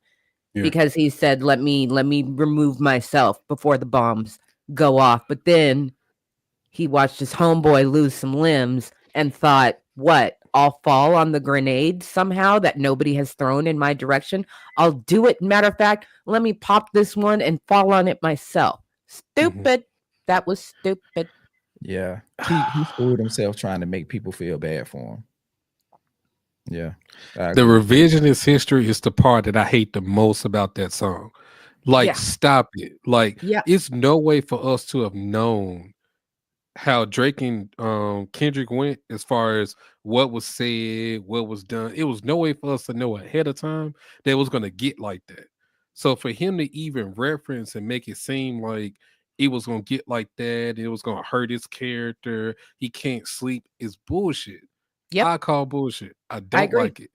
So that's the part I really hate the most. And just to follow my Marvel heads out there, I don't know if y'all remember the with Captain America and Iron Man was going back and forth about, he was questioning Tony's character in terms of him not being a team player, things like that. He was like, you're not going to lay down over the bomb or over the wire, you know, and sacrifice yourself for the team. Well, Tony was like, well, I just cut the wire. Yeah. You know what I'm saying? That's what, when you said that, that's kind of, it put me in that mindset, because I feel as though that's how Drake would do it. Like, Drake would be the one, I'm just going to cut the wire and get out of here. Cole just going to be out of the vicinity entirely. He's not going to be nowhere near the situation, the blast radius, none of that shit. So somebody's got to be Paul Revere. The British are coming. The British are coming. Yeah. Lame ass. And I think and I think that's what J. Cole tried to do. He tried to present himself as the voice of reason, but you started it. He expressed so much, like, I don't know if it's willful ignorance. I don't know what it is. It's almost like he has a concussion. Like, you know, when you get a concussion, like from the point of impact going forward, there is a certain period of time that you don't remember. Right. And that is how J. Cole was acting with Port Antonio. It was almost like that hit him so hard that he just lost himself for a while. But it's like J. Cole, we have enough. What did he say? What Kendrick say? What he said? A Drake, they're not slow. I think that applies to J. Cole too, because now a lot of Drake fans, especially like in the last 6 to 8 weeks, were starting to pull back lyrics from J. Cole songs, saying that J. Cole had been dissing Kendrick. In defense of Drake, though, like to make it seem like the stuff that Drake was saying was true, because J. Cole has been saying it also. And that is why I don't and I can't believe him or take him at his word, because if that is in any way true, you are a liar and a hypocrite of the worst kind, because you said it with a quarter of your chest. And then when it was time to say it with your whole chest, you said it with half of your chest. And then when it was time to fight after the fighting words, you ran away and you weaponized your fan base in the most crucial moment probably of your career. So now the fall off gets pushed back, because I take it as he doesn't know how to present himself. Oh, I think he's going through the same thing that I mean, not the exact same thing, but I think that there are things that we're going to be on the fall off that we're never going to hear. Yeah, absolutely. I think that he has straight up removed tracks because can't say that now. What he fills it with, who knows? But I think one of the main challenges that these artists have is they have kind of a general understanding that media moves fast, right? But they equate that to people's memory. And they're not the same thing. Media might move fast. Memory lasts a lot longer. And that's where I think J. Cole kind of, again, Drake was crying on stage playing Whitney Houston or Beyonce, whatever he was doing. So he felt like he needed to make a panic move for his boy. But in general, go away and be quiet means go away and be quiet. They're not leaving enough room for these things to kind of breathe or die, and then inject whatever it is that they're going to drop and have people be willing to accept it. You really have to take a longer beat than that. Otherwise, it just looks like then people are like, nigga, what is this? What is this after that trash? Then people start reading, why are you dropping an old thing with Kendrick? Why are you trying to get back in good graces? You trying to do this, that, and the other. This is not hold your head high, hold your chin high. You've recovered, you've moved on kind of behavior. Yeah.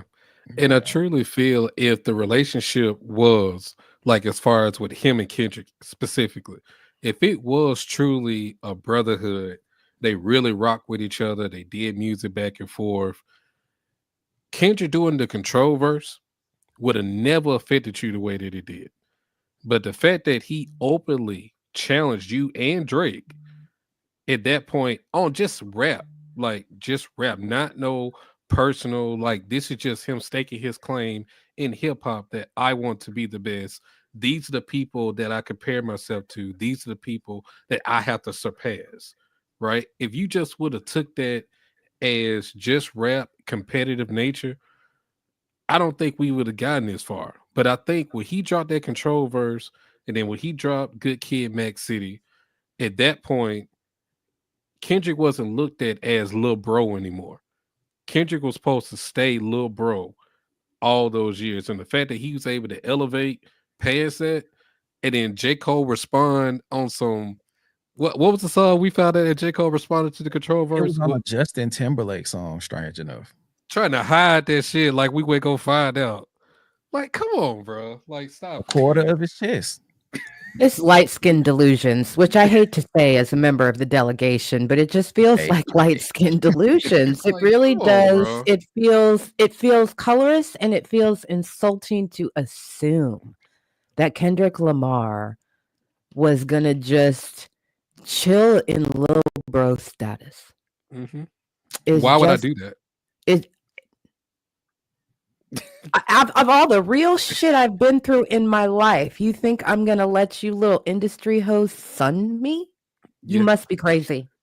They were really playing with him on first person shooter. Somebody just said that was it Chip Osorio? Shout out for you for the super chat. Bottom line is Cole should never have said Kendrick's name in first person shooter. I agree. And this Yep.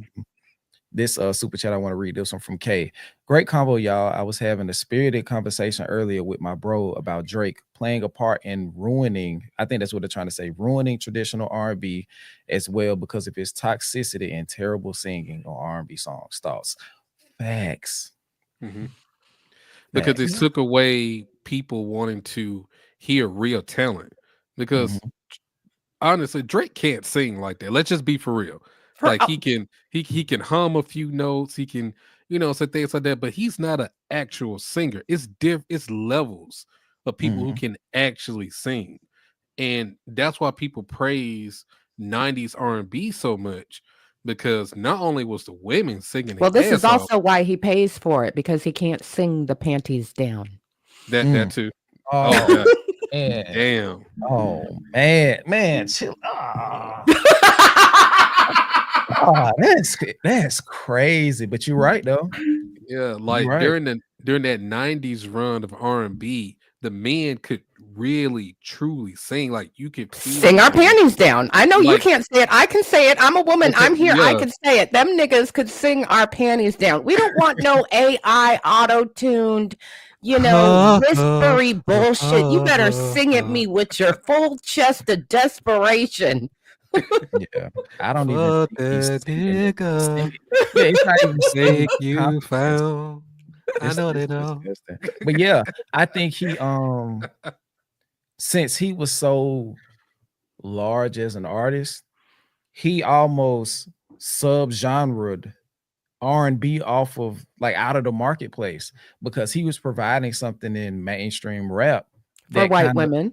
Exactly, that circumvented the need and a lot of black dudes too. A lot of black dudes who date white women. Yeah, who grew up on sucker ass activities and needed a spokesperson. I think about how many people, DJ, how many people have we discussed in private talks that we realized were sucker ass dudes in this beef? How many people? It was like, damn, I didn't realize you was a fraud like that. Yeah, like man. the principles that you uphold and that you've been forced to kind of champion in this time just prove to me that you really a sucker. Yeah, man. You really a sucker. You really kind of low-key hate women. You really only willing to go with the team that's winning.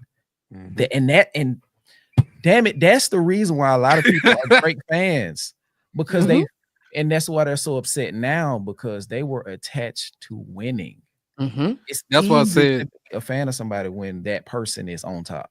That's what I was saying earlier with the NPC mindset, because they don't know how to live their own life. So they live their life through Drake. And when you see him get dismantled and destroyed, no clear vision of what he wants to do, don't know how to respond, don't know how to carry himself, they feel so they're losing too, because they're losing their guideposts on how they supposed to live their life.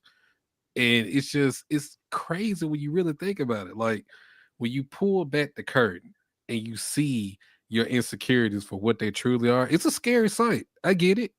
Yeah. But now you got to buckle down, cleat the grass and do the work, bro. Like, and if you don't want to do that, then that's on you. That goes back to wanting people to do better when they know better, right? It's like, it's terrifying to have the persona cracked. It's terrifying to see behind the curtain that the wizard has no power, because then what have you spent your whole life aspiring to that this society has told you to aspire to? This society has told you the bling is what makes you successful. This society has told you the women is what makes you successful, the money, the being the number one on the charts. But this nigga is miserable. We've never seen, name a time you saw Drake in the entirety of his career living a joyful, fulfilled life. It's been a facade. It's been fake. Like Right. he puts it on very well, He actually, puts it on, but we but see the through it. man, you can look and know this is Mhm. not a man who is happy and fulfilled. He's not happy and fulfilled because happy and fulfilled famous people keep their ass at home. You don't see them. You don't You hear don't about. see them out. Mhm. He is nothing but out all the time. So when people see that, it's like, but wait a minute. This is what I'm supposed to see as successful, as what brings happiness, is what, and now all of that is getting shattered as well. Well, what the hell am I supposed to be aspiring to then? Mhm. Drake is academics, and that's why he won't be his friend. Because in that moment, he would have to admit that he sees a part of himself in academics. Drake is academics, They're the same person. exactly the same. Yeah. How they talk about women, from how they front face with money and Mm-hmm. success to cloud people's judgment on who they are as people, Mm-hmm. their Somebody pop ass up. principles, everything from top to bottom. They are exactly the same person, Yeah. even down to the types of women they like. Mm-hmm. They are the exact same person. And that's sad, because a person who would have what you would assume is everything to be so empty. But it Mhm. always goes back to what me and DJ, well, a conversation that me and DJ and a couple of our friends have been having for years. Drake isn't grounded in anything. Yeah. So when you spend your life looking for the next shiny thing, and then you run out of shiny things, you start to want to take those things that other people deem as shiny away from them. Mm-hmm. And that's why, hey, I'm gonna backdoor you to try to hit your wife. Mm-hmm. I'm gonna do this. I'm gonna do that. I'm gonna do all of these deplorable things because at that moment, I want you to be as miserable as I am. And it Mm-hmm. also makes me feel good in the moment because I was able to take something from you that you value the way I value shiny things. I really feel, at a human level, I genuinely feel very bad for Drake because I Mhm. don't think that he is rooted in anything. Yes, I do think it has a lot to do with having a white mother, being raised in Canada, the grass always being greener, always wanting to. He's not rooted in the culture. He doesn't have a pathway to that. And even when he has perceived to be in it, he knows he's not really in it. He didn't Mhm. have a Black family. He didn't have a Black parent. He wasn't connected to his Black grandparents. Like all of these things feed into and root us and ground us in who we are as people. And he has never had those things. That's actually quite devastating when you think about it. Because if you don't realize that about yourself and then go and seek it out and make it for yourself, you will get to a point where you don't have the capability to be able to do that for yourself in any way, shape, or form because everybody else has already moved on. Who's Drake going to marry? Where's the Black woman that's going to marry Drake? She's not gonna be of high value, I'll tell you that. No. She's not going to ground him in anything either. We hate the women you fuck. They confuse themselves with real women. I mean, I feel like in a lot of ways he is, which is why Meet the Grams to me is appropriate because I think it's a curse. I really feel like in a lot of ways his soul is tarnished and damned. He's not rooted in things. He doesn't care about people. He says horrible things about people, and he's constantly trying to attack the Black family. He's constantly trying to attack Black mothers of people that he's worked with, or attacking Whitney the way a woman of color. Y'all can argue about the ethnicity with your own mama, but the way that he tried to objectify and dehumanize, not just her, she's not the only one. He's done it with Serena, he's done it with just about everybody. And I've heard men on YouTube say, well, this is what happens when you get burned by women. No, this is what happens when you a pathetic ass nigga and women leave you because they want to be with a man. Mm. He needs to grow up. Talk about going up your rank. He needs to up his rank in every aspect of his life. He needs to up his rank as Aubrey. He needs to up his rank as a son. So he stops pimping his mom on live streams. He needs to up his rank as a father so he can stop pimping him on Instagram. He needs to up his rank as an artist, as a boss, as somebody who is supposed to be shoulder to shoulder with other people. He's just all the way below the bar across the board. And there's no gimmick that will bring him up above the bar.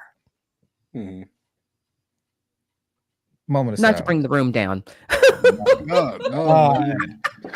Somebody get Absa a cookware line cookie. Oh my God. That shit felt like Mika Graham for a minute. I swear to God. I was just like, ugh. The truth is so uncomfortable sometimes, man. Yeah. It's needed, I feel like though. in order to grow, we need it. Yeah. And I feel Yeah. like he's been not just Drake, but him and a lot of people like him have been allowed to elude the truth for so long that by the time somebody starts to tell them the truth, it's too late. The first 10 bullet points hurt so bad that your life from that point forward will be either you trying to compensate for the amount of truth you were able to take in that moment, or spend the rest of your life trying to correct that stuff that they brought to your attention. Mm-hmm. Oh my God. Oof. Shit. And where we going from here? Where are we going from here?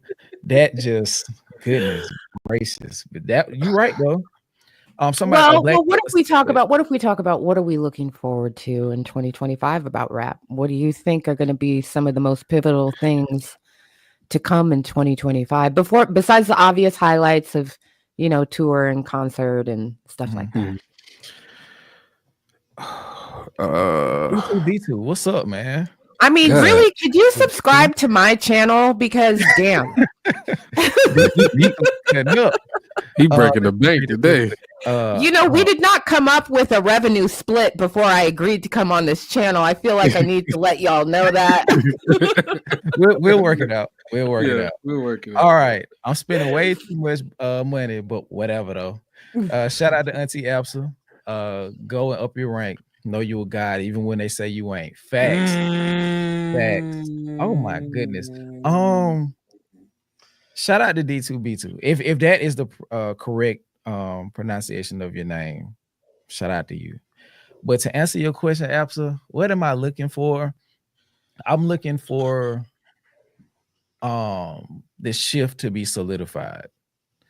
I saw Culture United 4. I was able to watch parts of it, and they were talking about relegating people like academics into the shadowlands as just a streamer, not a person in media, not a respected voice, just a person with a camera. And in this last 6 to 8 months, since I and DJ have started to do this stuff on a level where we've started to be noticed, it's allowed me to actually notice other people. So like the Professor Skies, the FD Signifiers, the Deleted. I've already known who Toure was, but the thing that he's doing now with what's his name? I know his last name is Green. I can't remember his first name, but their channel. Oh, I know who you're talking about. Yeah. Seeing the shift in how hip hop is being spoken about, and the people, which is probably the more important part, the people who are doing it is the most important thing that I feel like I want to see, because in any form of entertainment, a chief part of how it comes across to the fans or the audience is the way that it's spoken about. So the voices and the journalists and the people who do that type of work, speaking about it in the way that it should be spoken about. I think King Green, shout out to HMM. King Green. That portion will help hip hop get to a place of respectability again. Mm-hmm. if that continues and that is actually solidified. So shout out to, the entire Culture United, Rob Markman, Professor Scott, Justin Hunt, of course, you, Absa. Um, who else? There's a lot of people. They've had like 8 people on the last one, but everybody that's been a part of that and able to be an instrument, Jeremy Hecht as well. Platforms like Dissect Podcast, like people are actually listening to rap now for the words. That's the most important part for me, because on a selfish level, it'll be good for our platform because we can get to talk about music that has substance, and we won't have to decide this week, ooh, are we going to talk about blank or are we going to talk about blank? I don't want to say no names. But are we going to have to do that? Yeah. And I think then the copycat mentality will start to show up and people will feel the need to come and rap, nigga. Niggas will have to rap. Yeah. And I think also a lot of the what's the dirts, Trap Lord Ross or whatever his name is, a lot of those Adam 22, hopefully they'll become a thing of the past. And people will start to see that they can do their thing over there. They can get as big as they want to in that space, but they can't come here and lay a foothold and be respected. That's what I'm looking for the most. Probably what I'm looking for is who's going to take that next step after Kendrick musically in terms of really making a footprint, because clearly we're not going to really be looking at Drake. I mean, if you are, I mean, I just feel as though you're staying at that point, but we're not really looking at Drake anymore in terms of who's leading what. Now, of course, we have Kendrick, but I just want to know who's going to be that next artist, because we're not even really looking at J. Cole anymore. So how is this movement or this wave going to continue? Because it can't just be Kendrick by himself. It can't. So who's going to be that next person who takes up the charge of putting out, what I'm saying, things with substance, or rather just things that you're passionate about? Because without actually having true passion or intent in the work, it's just going to be more bubblegum, microwavable, minute 20-second songs. Because with TikTok possibly be on the verge of getting out of here, that's going to be another format of music that you're losing, because most people blow up and get big off of TikTok. Like, you wouldn't even know who they are. You wouldn't know their songs if it wasn't mentioned in a TikTok video. So I'm really interested to see who's going to be the next person that step up and become the big artist. And I think we're seeing glimpses of it with Tyler. I think Tyler, the Creator, is really making his claim of, I want to be, he literally said, I'm the second biggest out the West after Kendrick. And I believe that. I truly believe that 100%. Me too. And I think he's really the next one up that's going to really make people see that you don't have to conform to, a certain style or a certain wave in order to have good music. So that's what I'm really looking forward to the most. What about you, Afton? Well, like both of you, I'm looking forward to watching the party die as fast as possible. And I'm also looking forward to in my own little fantasy world, Nicki is going to seriously crash out. And I think that, I don't pick on her. I don't, but what I will say is I think she represents something that's very dangerous for women in hip hop. And I definitely think she's a bully.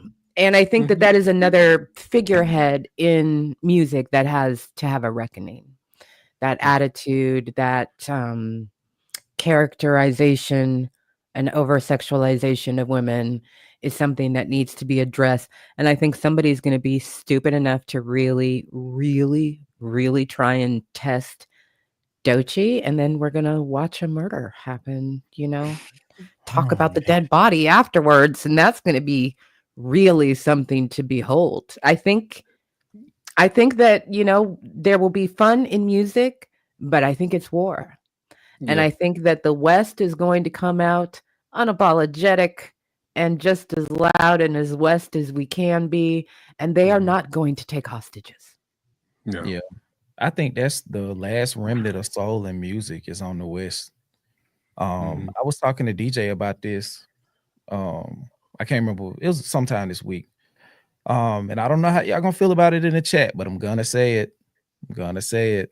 Oh, I know what you're about to say. Go ahead. Go The ahead, man. era of Atlanta hip hop is slowly coming to an end. Slowly coming to an end. The assembly line, cookie cutter, facsimile of Future is slowly coming to an end. Thank God. It'll still be around, of course, because because Atlanta has become a mainstay in hip hop. It'll always be around. But I feel like the dominance that they had, it won't last too much longer because not only are there about 15 active, prominent, successful, artistic, keyword artistic contributors on the West Coast, like they're not just behind, a bunch of cookie cutter ass rappers. Like they are leading the charge on the West. So if they start to get more attention and more praise and more accolades, like imagine if Schoolboy, I don't know how he didn't get nominated, but imagine if somebody like Schoolboy Q would have swept the Grammys in 2025. What that does for the carefully crafted, well-intentioned music for the next 5 to 10 years. Even if he won't be the person to do it, just look at it like, wow. Somebody like Schoolboy Q could craft this and it sweep the Grammys and he's not the biggest star. But you got the guys from Atlanta, they're really chasing their own tail because now they're wondering what they can rap about. And that's why I feel like they're going to come to an end because they're having a dilemma now. Well, they've got the same problem. They've got persona problem. Yeah. And it's like, do I stay true and end up in jail? Or do I pivot and have to go up against the people who have been rapping from the soul for 40 years now? Like LA never had a crash out, dumb down era. They just may not have been as prominent through the eras. But look at this. Look at this. Look at this. I can't get a lot of stuff in here, but Kendrick right here, fucking there's a bunch of people up here. Anyway, the point I'm making is the real music is being required now. So if you're not speaking from here, a lot of people aren't gonna tune into it over time because the people who've been doing it are getting recognition for the art now. So now if you don't have art to compete with that, you're gonna suffer. And Atlanta got to their place of prominence because they were able to continue to hit the mark from a manufacturing standpoint. And once that slows down, how can Walmart really compete with Target? Once Target realizes that they can incorporate other vendors that understand culture. Go walk in a Target tomorrow and then go walk in a Walmart. And you'll see what I mean with this whole thing. It don't matter. Auntie Tab. They got Auntie Tab in Target. They got Auntie Tab in no Walmart. and Walmart had Paula Deen. I'm just saying. Man, you be dropping some straight hammers for real. So when you look at it from that perspective, it's like that's true. We're running out of time to bullshit. We're running out of time to bullshit. So now it's like culture versus commerce. Do you want to be heard or do you want to be fed? Child. And that's the double entendre. No, but that's true though. That's true though, because one of the things that I say to people, and I think this kind of also perfectly encapsulates to like, are we shaking our ass or are we thinking about stuff? Is do you want to heal or do you want to feel better?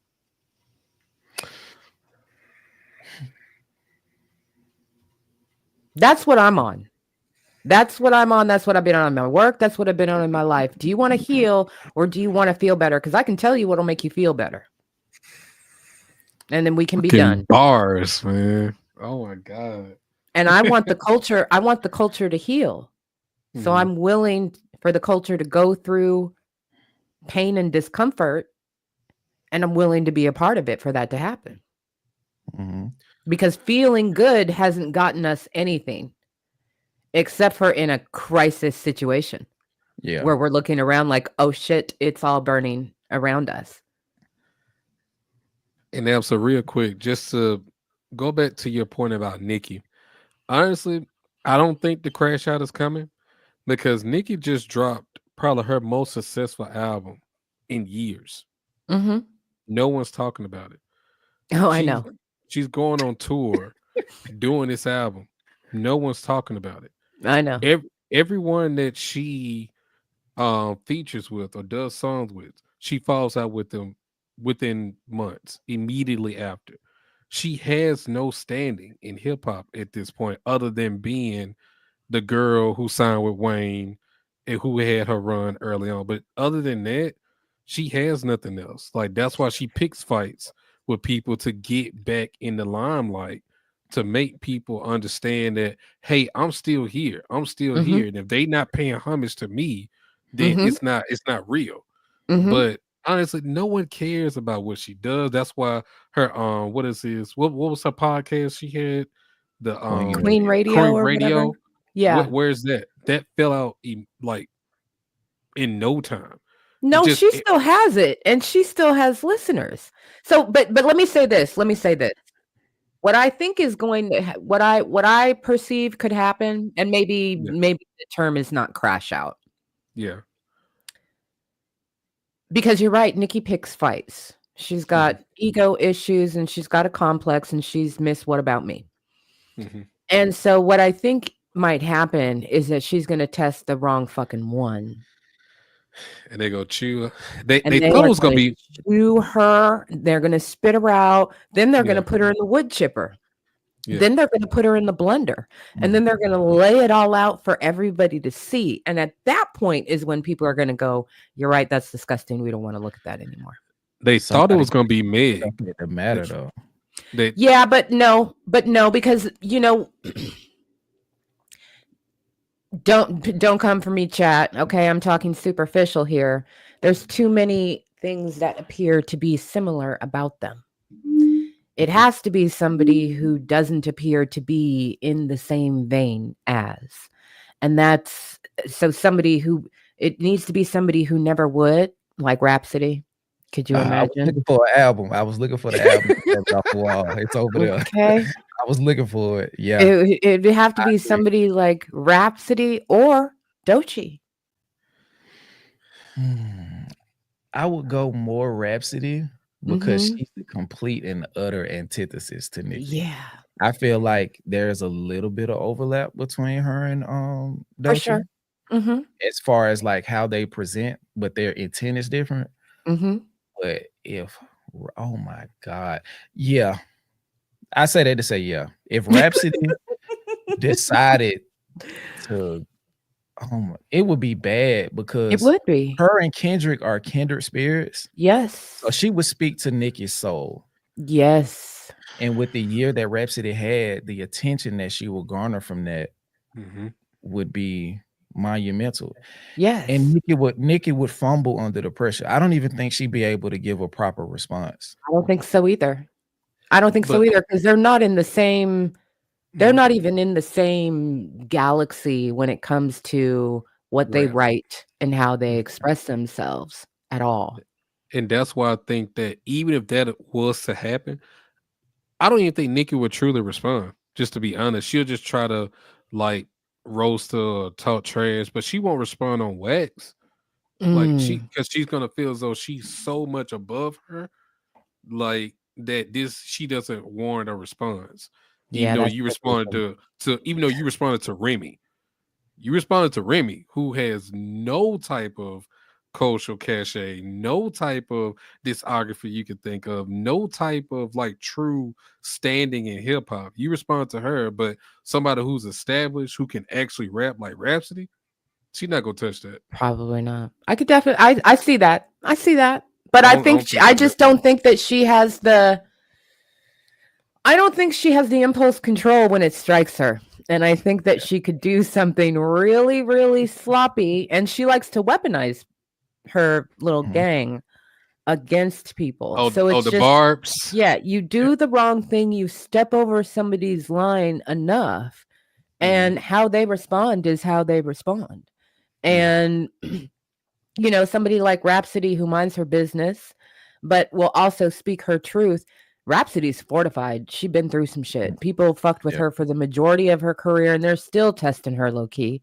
So she's got it within her to say, I'm gonna lay you out all the way. And it will shock people. And then she would just move on. You'd probably never hear her talk about it again. She would just lay her out and move on. The thing I do want to say is if we are what we think we are, the culture would mandate a response. Yeah. That would be to Absa's point. Are we where we hope we are? Or are we willing to go further into the abyss of getting to know ourselves on that level and removing the riffraff? Because if we are, the culture will call for it. Sway, who else? Who's a real Ebro? I think he would. Of course, Rosenberg, because he just loves hip hop and he understands that he's not bigger than a program. I think Charlemagne would. So I think she'd get put to a point where she'd have to. I even think Funk Flex, he would do it from the perspective of, I know you're gonna win, but you gotta come outside. But a lot of people would be like, is this a changing of the guard? Or yeah, a female counterpart to that would be, it's kind of necessary. So it might need to happen. So if Rhapsody did that, even though she's very reluctant, because I think her respect for what people like Nicki have done would probably have her kind of going back and forth for whether or not she would want to do it, because I think she feel like it would be disrespectful to the lineage of female hip-hop. But she would have to decide that she loved hip-hop more and probably have an underlying reason to why she would do it. Right. Again, not about Nicki, right? Because it's not like I'm just over here like, ooh, somebody take out Nicki. It's like, no, this is a reckoning that it's just another side of the same coin. You can't just address the behavior of men in this medium and not address the behavior of women. That's not progress. So both sides need to be cleaned and checked. That's pretty much what it comes down to. And the leader of toxicity on the side for women is Nicki. The leader on the side of keeping the lyrics hella shallow, turning us into a physical, visual caricature, over sexualization. Another woman who refuses to mature her persona, and it just gets old and tired. And I agree. She might not in herself feel compelled to respond, but the internet is all gas, no brakes, and they would compel her to respond. And as Skip said, if we're there, it's just gonna happen. It's gotta happen. It's not something anybody can push, can tip. It will just be like Rhapsody and Doechii opened one night in Toronto, and then the next morning we wake up to a different America because somebody has lost their mind, and Black women of fortitude decided to respond. Yep. Because I'm kind of surprised that Nicki didn't say anything when Rhapsody was on Sway, and she was basically saying that what Drake did by suing in a rap beef was some sucker shit. I'm surprised she didn't say nothing then. To be perfectly honest, now that we're talking about it, I'm surprised she didn't. And because I think what is happening is I think Young Money's trying to pivot to be quiet a little bit, right? I think they're trying to work on that. They're trying really hard, but I don't think it's gonna last because this is who these people are. So I think they know they've gotten a lot of flack, right? Wayne has gotten a lot of flack. Nicki put herself in the middle of that because she wanted to be on that Super Bowl stage. And so I think right now it's like, okay, be cool, be cool, be cool. But as I've been saying on my channel, the closer we get to the Super Bowl, it's harder for people to bite their tongues who are used to being able to pop off whenever they want to. And then as the tour happens, which is going to be viral, it will be everywhere. It's going to be harder and harder for the haters who are just natural born haters to hold their tongue. That's just who they are. So you can just count on eventually it's going to happen. And to Skip's point, if we are where we think we are as a culture, then a woman will stand up and lay her out. It ain't nothing like watching a real nigga shine. It's nothing like it because you see all of the people who are triggered by it.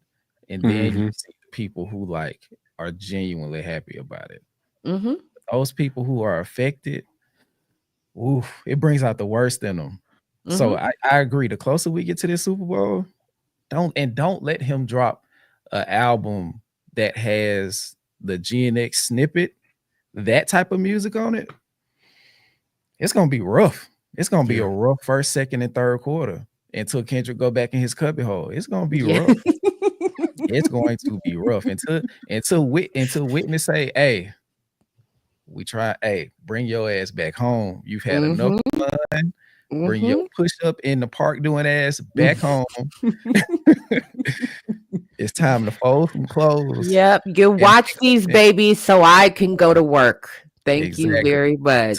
Till then, it's gonna be tough because I think now with him being in complete control of what he's doing artistically and him having a reason to be present with PG Lang, I don't think he's going away. I don't think he's going away. I think the GNX release was a spur of the moment creation. And I think him having the latest, You're My Latest Greatest Inspiration, that being a sample, I think that kind of told the story of, bro, I was doing something, but you did something to make me make time for you. And when I made time for you, I created some shit I didn't even think I was going to do. Yep. And it was perfect for the moment. So when he goes to do something that he wants to make timeless, that's just going to further push him at that pantheon, and it's going to make people mad. It's going to make people mad, but I think also they're going to get to a point where they're going to wonder if it's anything they can do about it. And real quick, before we stray too far from it, I just want to talk about the Young Money point just real quick. I personally, and I've felt this way for years, I don't think that Young Money trio or just them in general is as close as we think they are. I don't, because I agree with that. Yeah. Wayne didn't even truly interject himself in anything until people brought his name up. And then he started talking about, oh, the Super Bowl is and Super Bowl that. Wayne never speaks on anything. No, that was Nikki. Yeah. Nikki did that. Nikki saying something, and then they didn't even come to Drake's defense at all this year throughout the entire beef. You don't see them speak publicly about it. You don't see them vouch for Drake in any type of way. That's because she doesn't give a fuck about Drake. She just wanted to perform at the Super Bowl. They don't even really collab like that the way they do. Like the bigger Drake got, the further he tried to solidify and move away from that camp. So they don't even collab like that. Like, I don't feel as though that group, that big three that we thought was solidified, I don't think that's the case no more. I don't even think they really talk. I don't think they rock with each other like that for real. And I think it's really shown in everything that's happened with this beef of where allegiances lie in rap. And the people you thought that would come to Drake's defense ain't said a word. And that's very telling. And then you also have, the flip side of that. You have people who you can literally look at TDE and PG Lang and go, oh, that's what it's like to have brothers that love you for 15, 20 years. Oh, that's what it's like to have authentic relationships, even when you have fallouts, even when you have differences, even when creatively people move in different directions. These Black men love each other. They're not ashamed to love each other.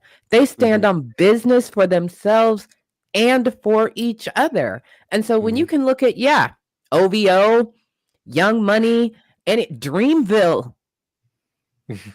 They do not love each other. Mm-hmm. They did not come up in a struggle together. They are Yeah. not witnesses to each other's lives and truths. Mm-hmm. Mm, Damn, mm, that's. I don't want to go down the Dreamville road again because we did that on the podcast, smoked their ass. But I 100% agree. Like it's a difference, dang. and Kendrick expressed that so perfectly on the Hard Part 6. Yeah. Like you can't get no better than that, and that was one of the Yeah. few times that we actually heard from his perspective Mm-hmm.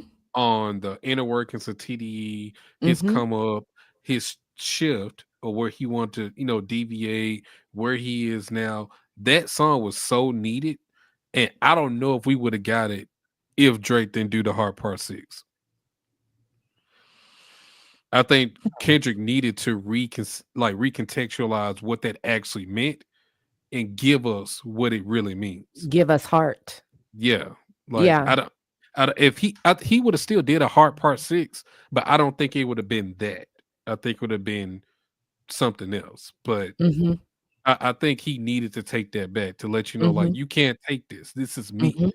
Mm-hmm. Mm-hmm. So There's no forgery can replace the masterwork of the artist. Mm-hmm. Mm-hmm. Y'all cooking, man. I'm just yeah, hey, cooking, man. Oh my good. This 3-man weave has been amazing. Real Yeah. quick. Do we have any other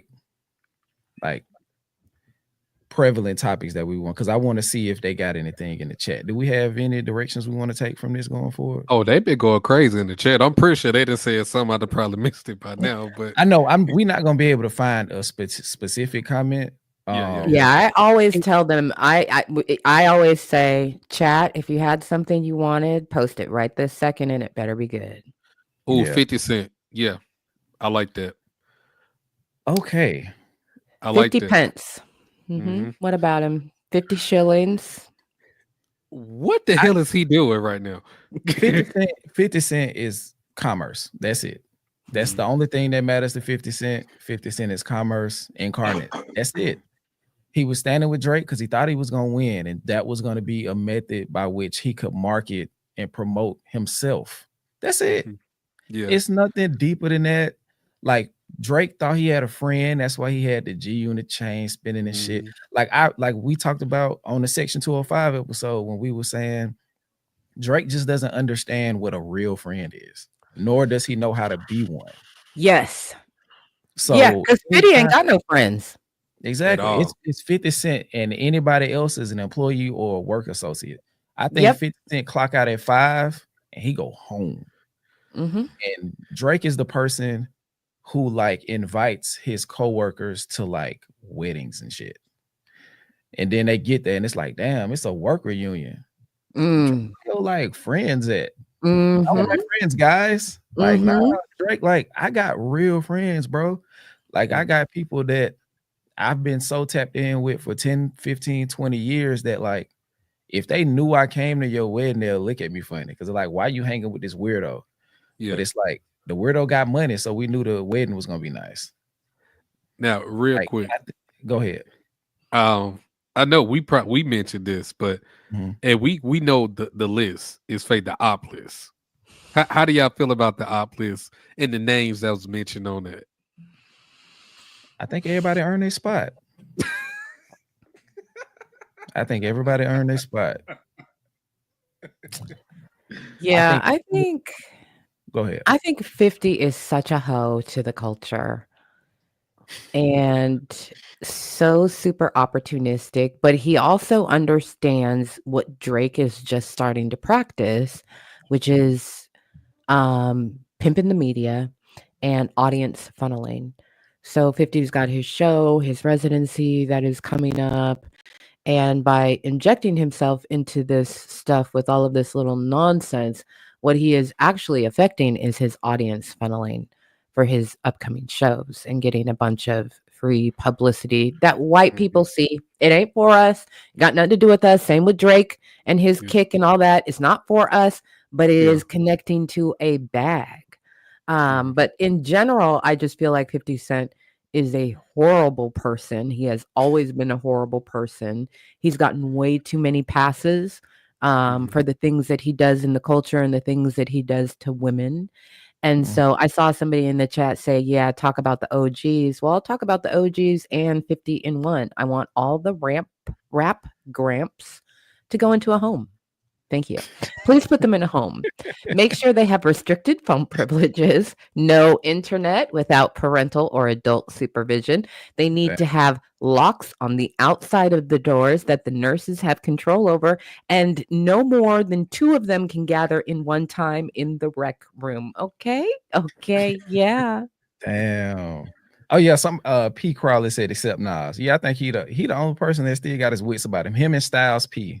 I did say that Nas is the exception to the rap gramps home, but most of these niggas out here are literally grandfathers. And why are you still rapping about the club and bitches and money? I need you to stop it. You are a member of AARP.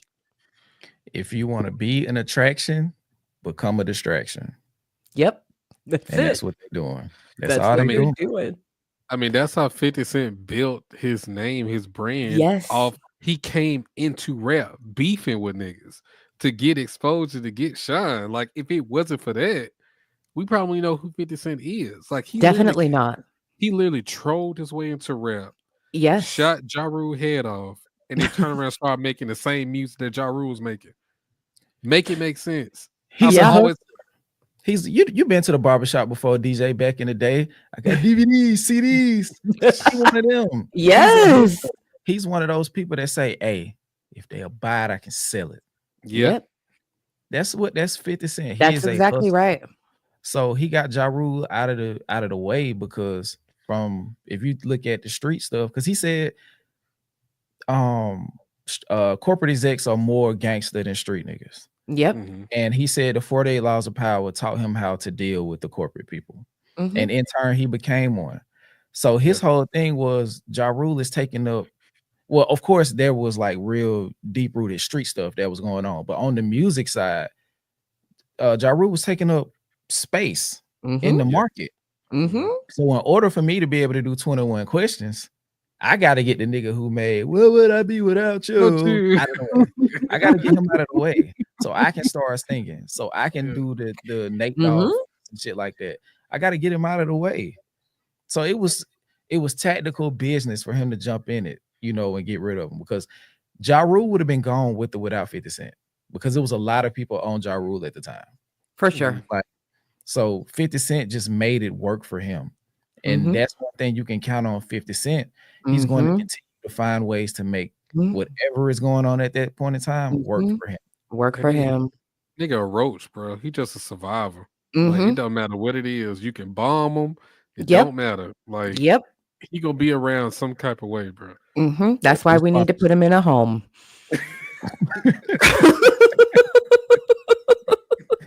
He gotta go.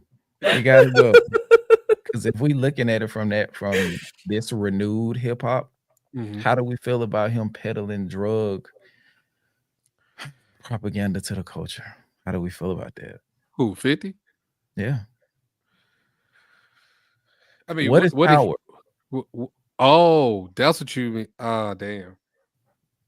I ain't even think about that. This can be another conversation for another time. Yeah. But like just in a sentence or list, like if the culture is going to shift, we have to evaluate all things of culture. And then he doubled back after that with BMF. So he is repackaging caricatures and the worst parts of Black culture back to Black culture for consumption and making a shit ton of money off of it. He's Tyler Perry with better production quality. The street Tyler Perry, bro. Damn, that's crazy. Yep. With better production. Yeah, because Tyler Perry and them wigs, Them shits be awful, bro. I'm just talking about just like how the camera looks. Like I I look know. at it, 'cause, we do all of this shit. So I'm in the cameras and shit now. So Yeah. I'm just looking at it and like, bro, what camera filter are you using? This shit is terrible, Tyler. You were able to like invest all that money into that studio, and you still And you like still pumping out crap. garbage. Yeah. But that goes to show what he thinks about his consumer base. They'll accept anything. But I agree with you. It is all the way across the board. I didn't watch Power. I didn't watch BMF because I don't want to see, first of all, I'm sick and tired of seeing Black shows where the mother is dysfunctional and verbally abusive to her children. Now, I will tell my son in a heartbeat, little Niglet, you better shut the fuck up. But that is on some once a year, once every 2 years, you lost your mind temporarily, and I need to remind you that you forgot who I am type stuff, right? But this tropey presentation of who we are in industry, who we are in business, who we are in family, who we are in music, that shit's not real. And for me, what is real is compelling enough. I always say that on the channel when people bring me a rumor or a conspiracy theory. I'm like, but I'm telling you about the real conspiracy happening in front of your face. And you're trying to bring me some made up shit and telling me to go prove that. Why don't we just actually focus with the truth that's in front of our fucking face, which is that we are a nuanced people, which is that there are 1,000 different depictions of what we look like in success, which is that nobody is perfectly healed. So we're always in a process of existence and growth. But our characters should have realistic arcs. That thing that we say about if you never see it, you don't know you can become it. We really need children to have inspired actual realistic hope of what they actually can attain. And we need to stop glamorizing notoriety, because notoriety is on the same spectrum of school shooters. The notoriety of being a kingpin is on the same spectrum of the notoriety of being a mass killer. Oh, okay. Now we're going into Luigi territory. Oh, okay.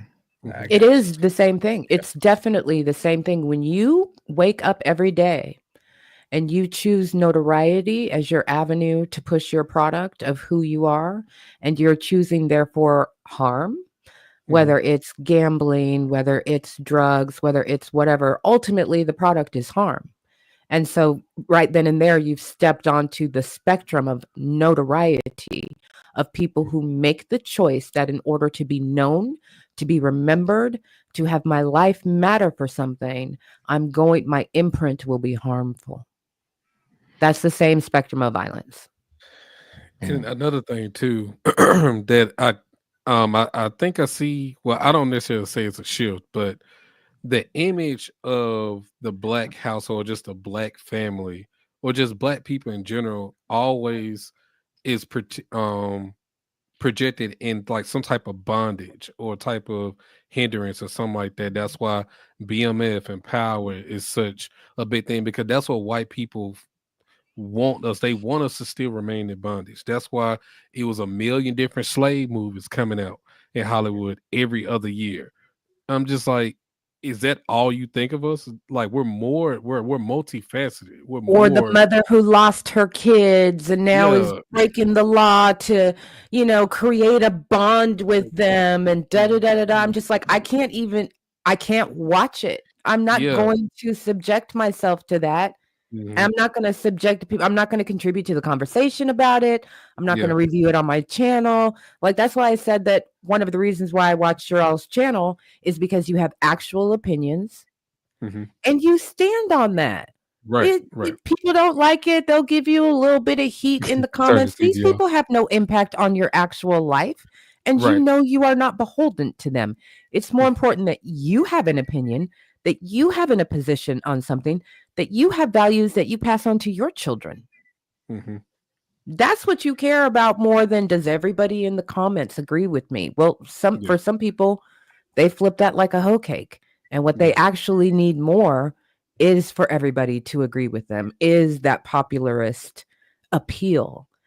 because that is what is perceived to be lucrative. And so when Kendrick says turn the TV off, he's talking about all of it. He's talking about all of the bullshit that does not serve you and anything that contributes to the dehumanization of who we are as a people. I don't care if the show is winning Emmys or the movie is getting Oscars. Is it ultimately dehumanizing us as a people? Yeah. And look at what we get Oscars for, to make your point. Yeah. It's sad, actually. Look at what all the work Halle Berry did as an actress. Look at what she had to do to get an Oscar. And look at what Denzel had to do to get his. And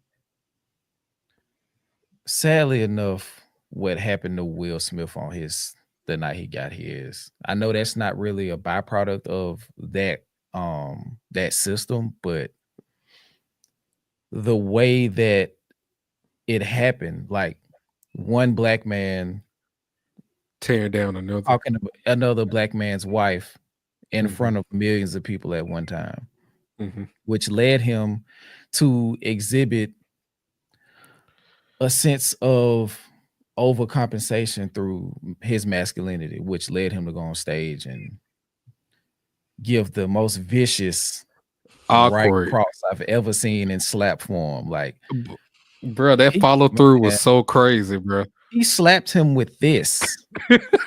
Like, he didn't even open his hands up. He slapped them hands closed. You feel what I'm saying? Like, so that is also, that leads to the point where he gets on stage and he cries because now he doesn't know how to accept the award that's been given to him, because it'll forever be tied to the action he just displayed, which is just as bad as him being in a movie like Monsters Ball, because now those two instances will be married. And I think that to your point that you brought up earlier, I personally think that from my observations of Will Smith, because prior to this happening, he had 2 independent series on different platforms where he went around the world and basically risked his life. Oh, yeah. Oh, you talking on Instagram? One of them was on Facebook and the other one was, I think, maybe YouTube exclusive. I'm not sure. But what I felt like I was watching, I watched it pretty intently, to be quite honest with you. As I said, I think this is a man who's trying to break his persona. I think he's trying to build up the will to break his persona. And I think the Oscars was a culmination of him actually compelled, feeling 100% compelled to do so. It was another moment where a bunch of things were timing, just it happened to be in front of everybody, but it was many things. It was, I have actually not served this woman or protected her in the way that I have told myself that I have, because she's told me, and I now realize that I haven't, that this has all been theater for me. This marriage has been theater for me. This family has been theater for me, and that I've put this woman through this. And now I'm looking at this nigga who done fucked with my wife for a good decade. But I am a slave to my persona. I am a slave to people wanting to go to my 4th of July movie release. I am a slave to people wanting to think I raised the hell out of these fucking kids. I am a slave to people thinking I am the best husband ever, but I've got this woman sitting next to me who knows in my truest moments I ain't shit. I'm gonna slap that motherfucker in the face and I'm gonna break it all. Damn, what am I supposed to say today? That's an ego death for your ass. Like, it's an ego death. It is an ego death, and I think he wanted it. I don't think he regrets it at all. I think, they've said what they've said, which is really unfortunate it happened in person. That's pretty much all or that it happened in public. That's pretty much all they've said. Oh, yeah, hate to see violence. Real sorry y'all had to witness that. But the act of it, what he was actually going through, what that fully liberated him from, and then also, again, a bit of separation, right? right? You saw white people freak the fuck out and want him lynched. Yeah. You Mhm. saw black people line up on different sides of it, right? You saw women speaking up like, smack him again. That nigga's been talking about us for decades. You saw a lot of things happening, but it wasn't just the joke. It really didn't have anything to do with that. It had to do with Will Smith has been a slave to his persona. He's hurt the people he loves the most around that, has not defended them or their honor because perception, and it just broke. It just broke. That's a good point. I didn't look at it like that. Jesus. Let's answer this super chat. Have you seen Doechie's TV trailer for Denial is a River? I have. I think it's gonna be hilarious. Me too. I can't wait. It's going to be It kind hilarious. of and I think I don't know if it's just with Zach Fox being in it, but I feel like we're gonna get some Abbott Elementary style comedy. I feel like it's gonna. I wouldn't be surprised if it also has cultural commentary in it. I don't know, but if TDE is who TDE is, I would be surprised if it wasn't any. It feels like it's going to have some Abbott Elementary and like 227 somehow mashed together. Like when Schoolboy Q popped his head through the little kitchen thing, I was like, oh, I'm so sat for this. I'm so sat for this. So is this a show or just like a music video? Yeah, it's gonna be a show. And it's Okay. airing, I think, the first episode in January. What is it gonna be on? I think it might be a visual mixtape. Oh, so Beyonce. We're pulling a Beyonce. Nah, it's gonna be but I think it's more of a.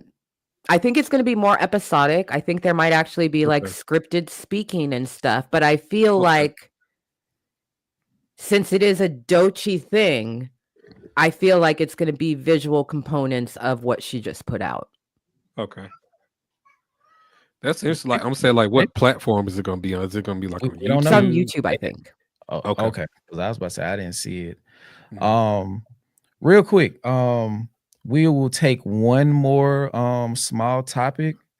And you can either We Are DeCypher so it'll pop up and I can see it, or send the cheapest super chat you can send so we can see it. It doesn't have to be big. It can be the smallest one, or just at us and we'll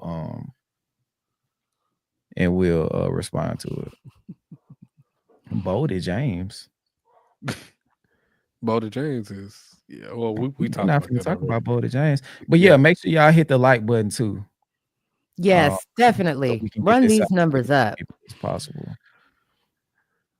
This has been truly an experience. I wasn't expecting it to be. I mean, well, I knew what the potential it had, but just for this conversation to go the way it has, and a lot of the revelations and the bars that's been spit here today, it's been crazy. So I love this. I really do. I'm genuinely looking forward to watching this one back so that I can catch everything in the chat as well. I'm really looking forward to that. Yeah, this has been wonderful. Puffy run a better daycare than No. We're not doing that. Crash out on Cole again, please. I think with this live, I think I may have said everything that I needed to say about Cole. I may actually be done, DJ. Yeah. Yeah, I think. I said that about Drake about 4 months ago, and that nigga keep doing shit, and that's why you're going to be talking about J. Cole again in short order, because something will happen. Yeah, I think I'm gonna reserve any commentary on J. Cole to the fall off drop. Skip, we've been talking about J. Cole for years, bro. Every time we say we gonna stop talking about Cole, he come back up some type of way, bro. He won't go away, dog. Because he keep doing shit. But this is what I'm gonna do. I am going to exhibit the discipline to not speak on J. Cole again until he drops the fall off, which is or another project. 2 years. Well, it's so much more in hip hop. I will no longer use him as a vehicle for my disappointment. And what's making it so crazy, if this is supposed to be his last album, apparently, he's put so much pressure on himself to, like, the longer you delay this, the longer you drag it out, the harder it's going to be for people to accept it like, or give it really a fair shot, because the fact that we had to wait so long, you expect it to be such like a grandiose type of event, and if it don't live up to that, I would hate for him to go out on that note. You Mm-hmm. know what I'm saying? Like, just like Cardi B, like she's so scared to release that sophomore album, and she keep on pushing it back, and now it's been so long to the point where she can never live up to that first album. It's Mm-hmm. been too long. You should have just dropped it a year or 2 years after the first one, and if it wasn't as good as the first one, you would have been all right still. Mm-mm. But Well, I think she'll get there. I think she'll actually get there because I think what has to happen for Cardi is that she needs to wait for people to stop being annoyed and forget, and that's when she needs to drop the music. She needs to stop talking about it. She needs to divorce that nigga. Then she needs to just be quiet, focus on music, and when people yeah, have literally stopped saying when is it, then drop it. And she'll now obviously it's not the span of time that people have been waiting for Rihanna, but you can create that kind of a moment of just dropping it and let it speak for itself. I don't think she's going to go away. I think people are counting her out way too soon. You're going to okay, have to give Cardi B some credit. This is her crisis year, but it's too soon to say that she's not going to come back from it. okay. I'll let you rock with that one. I'm just it's gonna take a lot to convince me. I'm sorry, but Well, we'll I'm gonna just let see. I mean, I'll either let she'll you bring drop that it one or up. she won't, right? Either Yeah, she'll drop it yeah. or she won't, and we'll see. One thing I've noticed is Absol's gonna rep for the ladies. She's gonna Yeah. rep for the ladies. I actually I think think it. I think I she's think it's pretty over. balanced, bro. I think it's over, bro. I think it's over. I think she's a slave to the success. The pressure of trying to top an album that is Diamond. 6, 7 times platinum. I I think don't it's think diamond now. I I I don't think it's diamond. I don't think it's got there yet. But the pressure of doing that to replicate that on the and it's not like she can pivot like Kendrick after Good Kid and do a To Pimp a Butterfly. She kind of has to exist in that same area. And now there's so much more product in the marketplace from female artists that she has to compete with that as well. It wasn't really anybody other than Nicki at the time, so a lot of people championed her because they were in opposition to Nicki. So now not only does she have to show improve with the second album, she has to try to meet a insurmountable standard, especially since streaming has dwarfed the impact of albums now. I think she's in an impossible situation. And I think if she drops an album that doesn't even do a quarter of what this last one did, it's gonna end bad for her. She's gonna she'll regret releasing the album. I think Atlantic has made enough money to where they could be okay with her not dropping again. And I think if she doesn't, I think she'll be one of those people who dropped one album and some singles, and people will be okay with that because it'll be disastrous. 9 times out of 10, the outcome is going to be disastrous. It's not a way that she can position herself. It's not a beef that she can have. It's not a situation that she can get into. It's not a venture that she can tap into to meet the success of that first album or even meet a half of it. So I just think it's too much. And her English hasn't improved, her rapping ability hasn't improved. It's just bad for Cardi, man. It's a tough time. And I think she came out at the perfect time. There was a window of where Oh Nicki my wasn't god. prominent. People wanted somebody to compete with her. Remy had just bust Nicki across the head with what was the name of that song? Sheether. Sheether. It was just a perfect storm. It she had the writers, the good writers. She had Partisan Fontaine. Uh it was just so much. She did the song with what's the dude? The Spanish song that they did. Who was that? I was gonna say Daddy Yankee. I know it's not him. Nah. Bad Bunny. Like she did a lot of shit she can't do again. And that Yeah, I stuff agree with to that. the next level. So yeah, she can't just drop another album. It's not gonna be unless she pull out some views type shit out her ass, it's over with. But let's Yeah. finish, do a couple more of these and see what people gotta say. Fall Off is equivalent to the Detox. Somebody added us. What's Kenny's performance what's Kenny performing at Super Bowl? Bad Blood? No. He's going to perform some of a mixture of the songs he did at the pop out. Yeah. Next question. Go back to that comment where they were talking about Billboard and Drake and Okay. Kendrick. Like, Okay. they giving Kendrick pop artist of the year, and they giving Drake the hip hop or rap artist of the year, or some shit like that.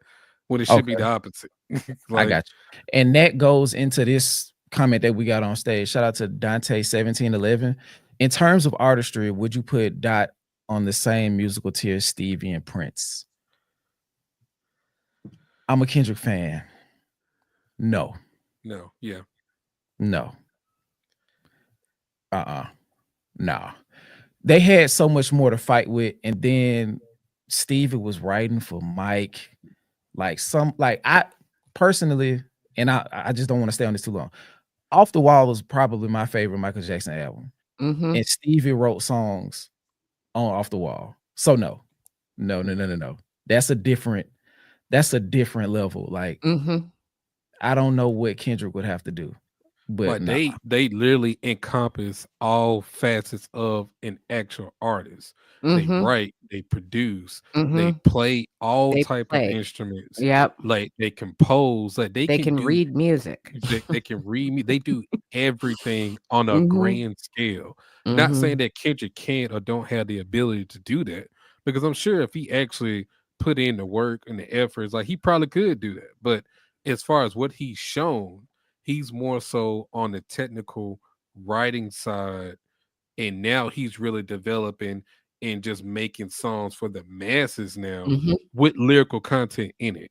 Mm-hmm. So in terms of that, yes, Kendrick is an artist, a big artist in that. But as far as like somebody on Stevie or Prince level, I think those you are got to those are musicians. It's the difference between being Yeah. an artist and being a musician. Yep. musician. And not to say Exactly. Kendrick isn't, but Stevie can play the piano, find time to sing while playing the harmonica. Right. Yeah. Kendrick is sampling Stevie. There's a Yeah. difference. And inspired by Prince. Yeah. It's So, just yeah. levels that those are like, those artists don't come around. Like, we won't have another Kendrick in our lifetime, but I we'll agree. never have another Prince. And we'll Mm-hmm. never have another Stevie. Like, Mm-hmm. Kendrick would have to continue to make music into the 2040s for us to put him even in the same conversation with a Stevie Wonder. But to the point of this question right here, of course it's backwards. What Billboard represents numbers. The pop award is crazy, but I think it's interesting because of Kendrick basically bursting through the bubble this year. So I think that's probably why.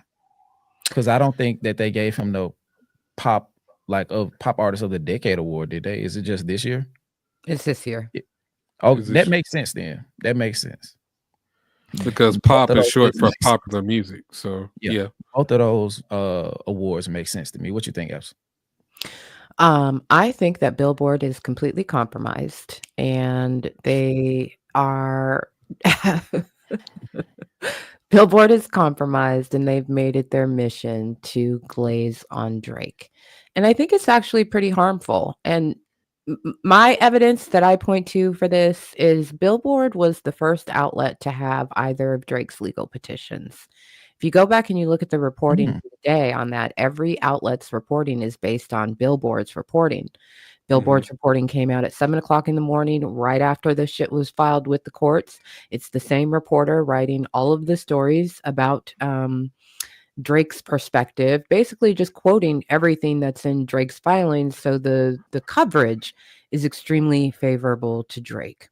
The awards that were handed out, this of the year, that of the year, they did not base that on numbers. They actually based that on their staff's opinion.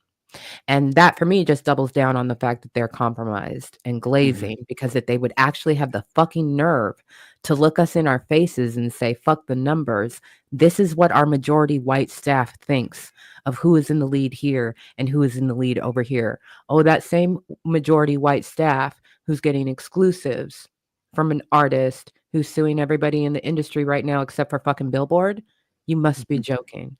I think Yeah. it's absurd, and I think it's more plain in our faces. And there are people who say like, "Oh, it's just glazing, and glazing is innocent."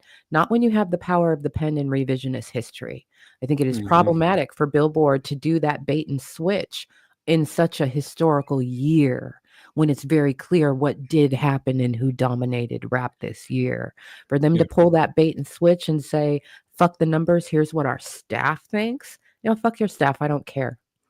That's my Yeah. thought. Because you can look at both discographies because they were out in the same time frame. Kendrick's albums only elevated the longer he's been in rap.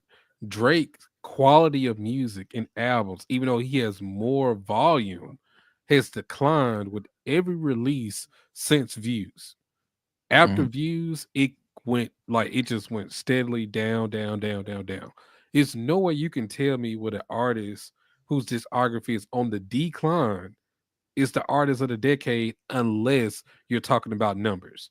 If you're talking Mhm. about numbers, okay, fine, because it's no way for me to prove or know if those numbers weren't fabricated. So I'm just going to assume that those are legit numbers. So if we're going by numbers, yes, Drake is the artist of the decade. But if you're truly looking at it from an artistic standpoint and the quality of the music, ain't no way in hell Drake is the artist of the decade. I just don't see it, And especially that with sorry. especially with all the different like facades Drake has gone through. We got the boy, we got Caribbean Drake, we got UK Drake, we got rave mode Drake, we got Mhm. it's so many different styles and genres he's tried to appropriate that didn't really land with the masses like that. So I just it's for me, it just that part don't make sense to me. But go Yeah, and, ahead. and that's where I think there's, for me, it's like when you have empirical evidence and data, you let the numbers stand for themselves. And Mhm. why is it not okay to just let the numbers either for the decade where it shows Drake as the winner or the year where it clearly shows Kendrick as the winner? Why don't you just let those things stand for themselves? Well, Yeah. because in today's, media cycle, who has it first, who's breaking it first matters. Your attention, right, is the most valuable thing that an outlet can command. So when they are getting an exclusive legal filing like defamation of character for Not Like Us and Rico, well, then, yes, suddenly our staff thinks you're the best fucking rapper on the planet and the numbers don't matter. That's crazy work to me and just shows that, like, the integrity of journalism, not a focus at Billboard. Literally, they are responsible for tracking and reporting numbers, and they decided, you know what? Our staff vote matters most. Well, your We ain't think staff about must that. not have their fingers on the pulse of what actually happened in this country this year because we all fucking saw it, and you're Mhm. telling us that's not what we saw and what we all experienced, and that your staff is somehow more accurate about who won the year. That's psychotic. Was it Billboard that put out the article or the thing about Drake being the most streamed artist of this year? Was that Billboard? Billboard put out the numbers. Drake was not the most streamed artist. Taylor Swift was, but he was Okay. the highest in hip hop. Yeah. But it's how, right? It's the category, right? R and Mhm. B and hip hop versus rap, right? Kendrick was clearly the winner of the numbers based Mhm. on what he released this year before GNX. He And was would that the winner in the money for streaming yeah, money. But would they it just matter? decided, right. So even though they put that out on one day as kind of like factual data, the Mhm. article where they are painting, right, their Mhm. story of what the year was, they base that on staff. And does it matter if it's due Mm. to his back catalog or not? Or if that's solely going off of what was released this year from Drake? They've been No, counting it's that just too. what is streamed. It's just Okay. what is streamed or purchased in the Mhm. year. So it could definitely be back catalog for sure. Okay. That is Mhm. contributing to that. And I would imagine the majority of it is. Again, it's the nostalgia thing that people are streaming, not push ups. The current stuff, Exactly. yeah. That's what I'm trying to get to. Okay. Mm-hmm. Mhm. Mm-hmm. Real quick, let me read this one. M. Marquise decided to drop another super chat.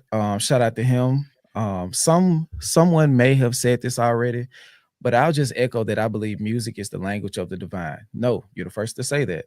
I think we were moved this summer because we're still spiritual beings having a human experience. Mhm. Thanks for the convo. Blessings and happy 2025. Thank you so much for that super chat and those words. I truly agree about the spiritual component to not just this beef, but the discourse around it and just music in general.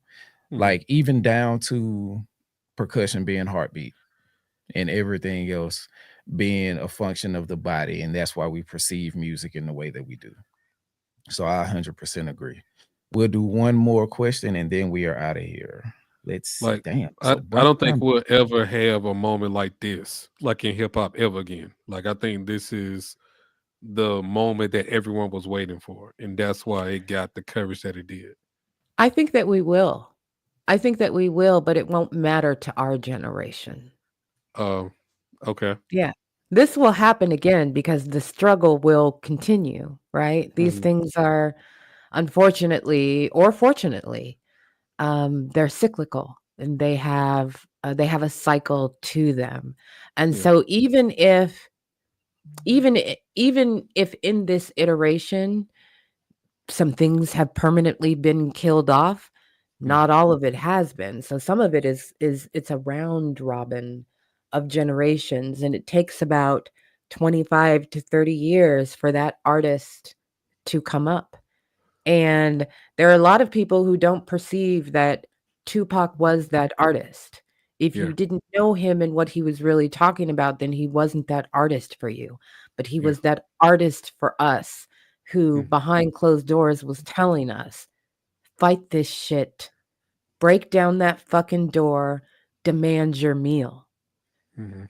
Don't let them degrade you. Don't let them twist you out of your mind. Hold to those things no matter what. And he Mhm. was fighting for his life and he lost it. And so we don't know. We Mhm. don't know what else he would have said, but he Well, already gave our generation the ultimate message that we needed to yeah. be able to actually hear Kendrick today. Yeah, we don't know what he could have actually developed into the older that he got, the avenues he could have went down, the positions he could have held, the things he could have actually done within rap and outside of rap. So I mean, yeah, I agree with that for sure. But he also very likely already accomplished what it was that he set out to accomplish, which Okay, was that he might not change the world, but he but would spark the mind of the Yeah. person who will. And mhm, I And think here we are. Here yeah, we are. I think he took that personally, especially with their birthdays being so close and Mhm. some other stuff that happened in his life. I think his mother told him something, and then like 2 days later, he had a dream. What Tupac told him, "Don't let his music die." So yeah, I think he took that super personal. And real quick, yeah, before we get out of here, I want to give a special shout out to Slade. He yes, is our only moderator at this time because we haven't been doing lives a lot. So mhm, he's our only mod. So I see that people are giving him praise. So I want to do it too. Shout out to Slade. You've been holding us down. absolutely, Made you a Shout bod. out to you. And the more lives we do, of course, I see Gen X, Gemini, I saw Queen Medina. So in the future, as we continue to do this, we'll start to add more mods. But yeah, Slade, you did your thing. I appreciate you always helping us out, man, for sure. yeah. Like he And show up right away, bro. He be on it, yeah, bro. I have mods like that, and they Yeah, are truly, truly wonderful. So thank you, yeah, Slade. Truly yeah. appreciate it. let Absolutely. me get on my streamer thing. Hey, W's for Slade in the chat, guys. W's for Hey, Slade. hey, W's in the chat. W's in the chat. You feel me? W's in the chat. W's in the chat for Slade.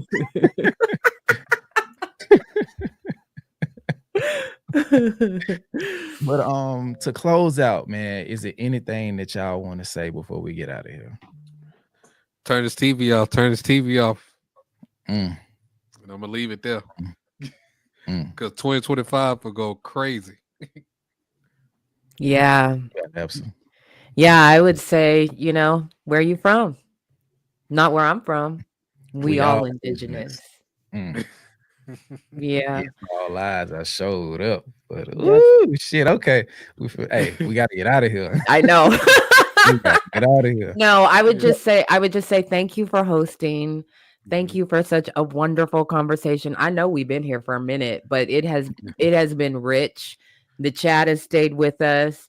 I've already seen people saying like, please say this is not the only one. This is not going to be the only one that we do. I think Absolutely. we'll be catching up and rapping probably regularly throughout the year. I feel like, Yeah, absolutely. because I Yeah. feel like we are really seriously right here, and we can Mhm. create this space for each other and for all of you on our respective channels. So this has just been dope as hell. I'm so honored and so pleased to finally sit down with you both. Thank you Mhm. so much for your voices and for your truth and for your honesty. And yes, for inspiring me and other people to come into this space and contribute to the conversation. I cherish you. Mhm. I truly, truly do. Like Hmm. you brought something to this that, I mean, not saying that, me and Skip can't, do it, but what you brought to this is just, we couldn't have done this without you in terms of what you brought to this conversation. Like, you have been amazing. I mean, I figured you would be, because like I said, I watch you, like, now that I know who you are. I watch your stuff and I enjoy it. So I knew it was gonna be good, but I didn't think it was gonna be like this good. Yeah, You I know know, what I'm saying? right? Like, when you speak, like the way you speak, like you truly like command the room in that moment. And I be listening like my mama talking to me. That's how I be listening, bro. I be sitting right there, I'll be waiting. So like I definitely appreciate you, and I definitely acknowledge, what you do. And I hope like your channel blows up, as big as it can be, because people need to hear it for sure. Oh, thank you so much. I appreciate you. Okay. Oh man, that was shit getting emotional a little bit. Cause because I remember when she said it. Cause I remember when you sent it to me too. I was Mhm. watching the live, but I started after you said it. Mhm. So I had to go back, and when I heard it, I was just like like when I heard you say it, because somebody told me you said it before I heard it.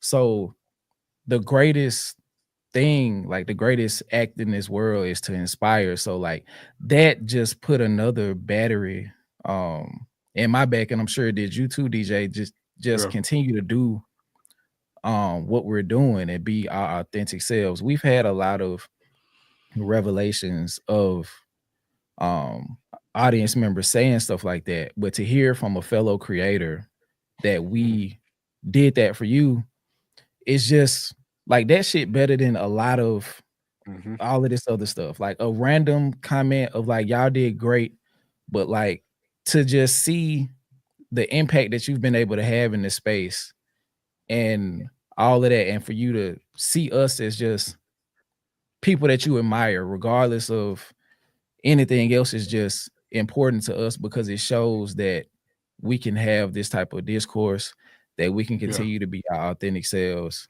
and we can Mhm. continue to show intellect in a space that requires it. So that was just huge to me. You Mhm. know what I mean? And watching you on the Culture United, I'm like, yes, let's go, let's go, let's go, absolutely, let's fucking go, let's Yeah. fucking go. Like, and through watching your streams and watching your videos, like I became a fan. You know what I mean? And seeing like how you put this stuff together and watching your perspective and listening to you is just like that's what we need. I see Mhm. where you're valuable, and I see you honing and standing in your power and continuing to contribute in a way that's needed. So Mhm. I just want to say, while I have you on stream, that I appreciate you for that. Continuing to Absolutely. be yourself and continuing to show a mastery of what you do. Mhm. Thank So you. much appreciated for you doing what you do regardless.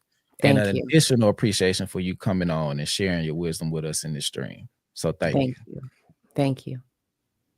And if anybody has any closing words in the chat, uh, get them out now because we're about to get out of here. I greatly Yeah. appreciate both of y'all for coming on Mhm. because I was stressing about how to get the angle to work. And when you said that you weren't coming, I was like, Mhm. shit, I gotta redo the set, but it actually turned out perfect. So Yeah. Yeah, thank it's you for great. that, DJ. And Yeah. we definitely gonna do at least 2 or 3 more of these next year At because least. the turnout is just reason enough. But I know Mhm. we're gonna have a lot of shit to talk about in the next year. Yep. and they stayed in here, bro. They stayed in here the whole time, bro. Yeah. So yeah. I love you too, Mark Creasy. I see you in the chat. Y'all, I'm going to pop over. I will be popping over to my channel in about 15 minutes, only for about a half an hour, but I will be there. Okay. Do you want this video? You mean like the file? Yeah. Yeah, when you get to it. Yeah. Okay. You're going to leave it live, yeah? You're going to leave it live? Yeah. Yeah. But I gave it to Foxy when we did ours. So I just wanted to ask if you wanted it to. Sure, when you get to it. You don't have to rush it, but yeah. Okay. Well, thank y'all for tuning into another episode of DeCypherEd. I am your host, Skip, my co-host, DJ, and our special guest, Absa effing Luli. Thank y'all for tuning in, and until next time, peace. Peace. Yeah. It won't let me end the stream.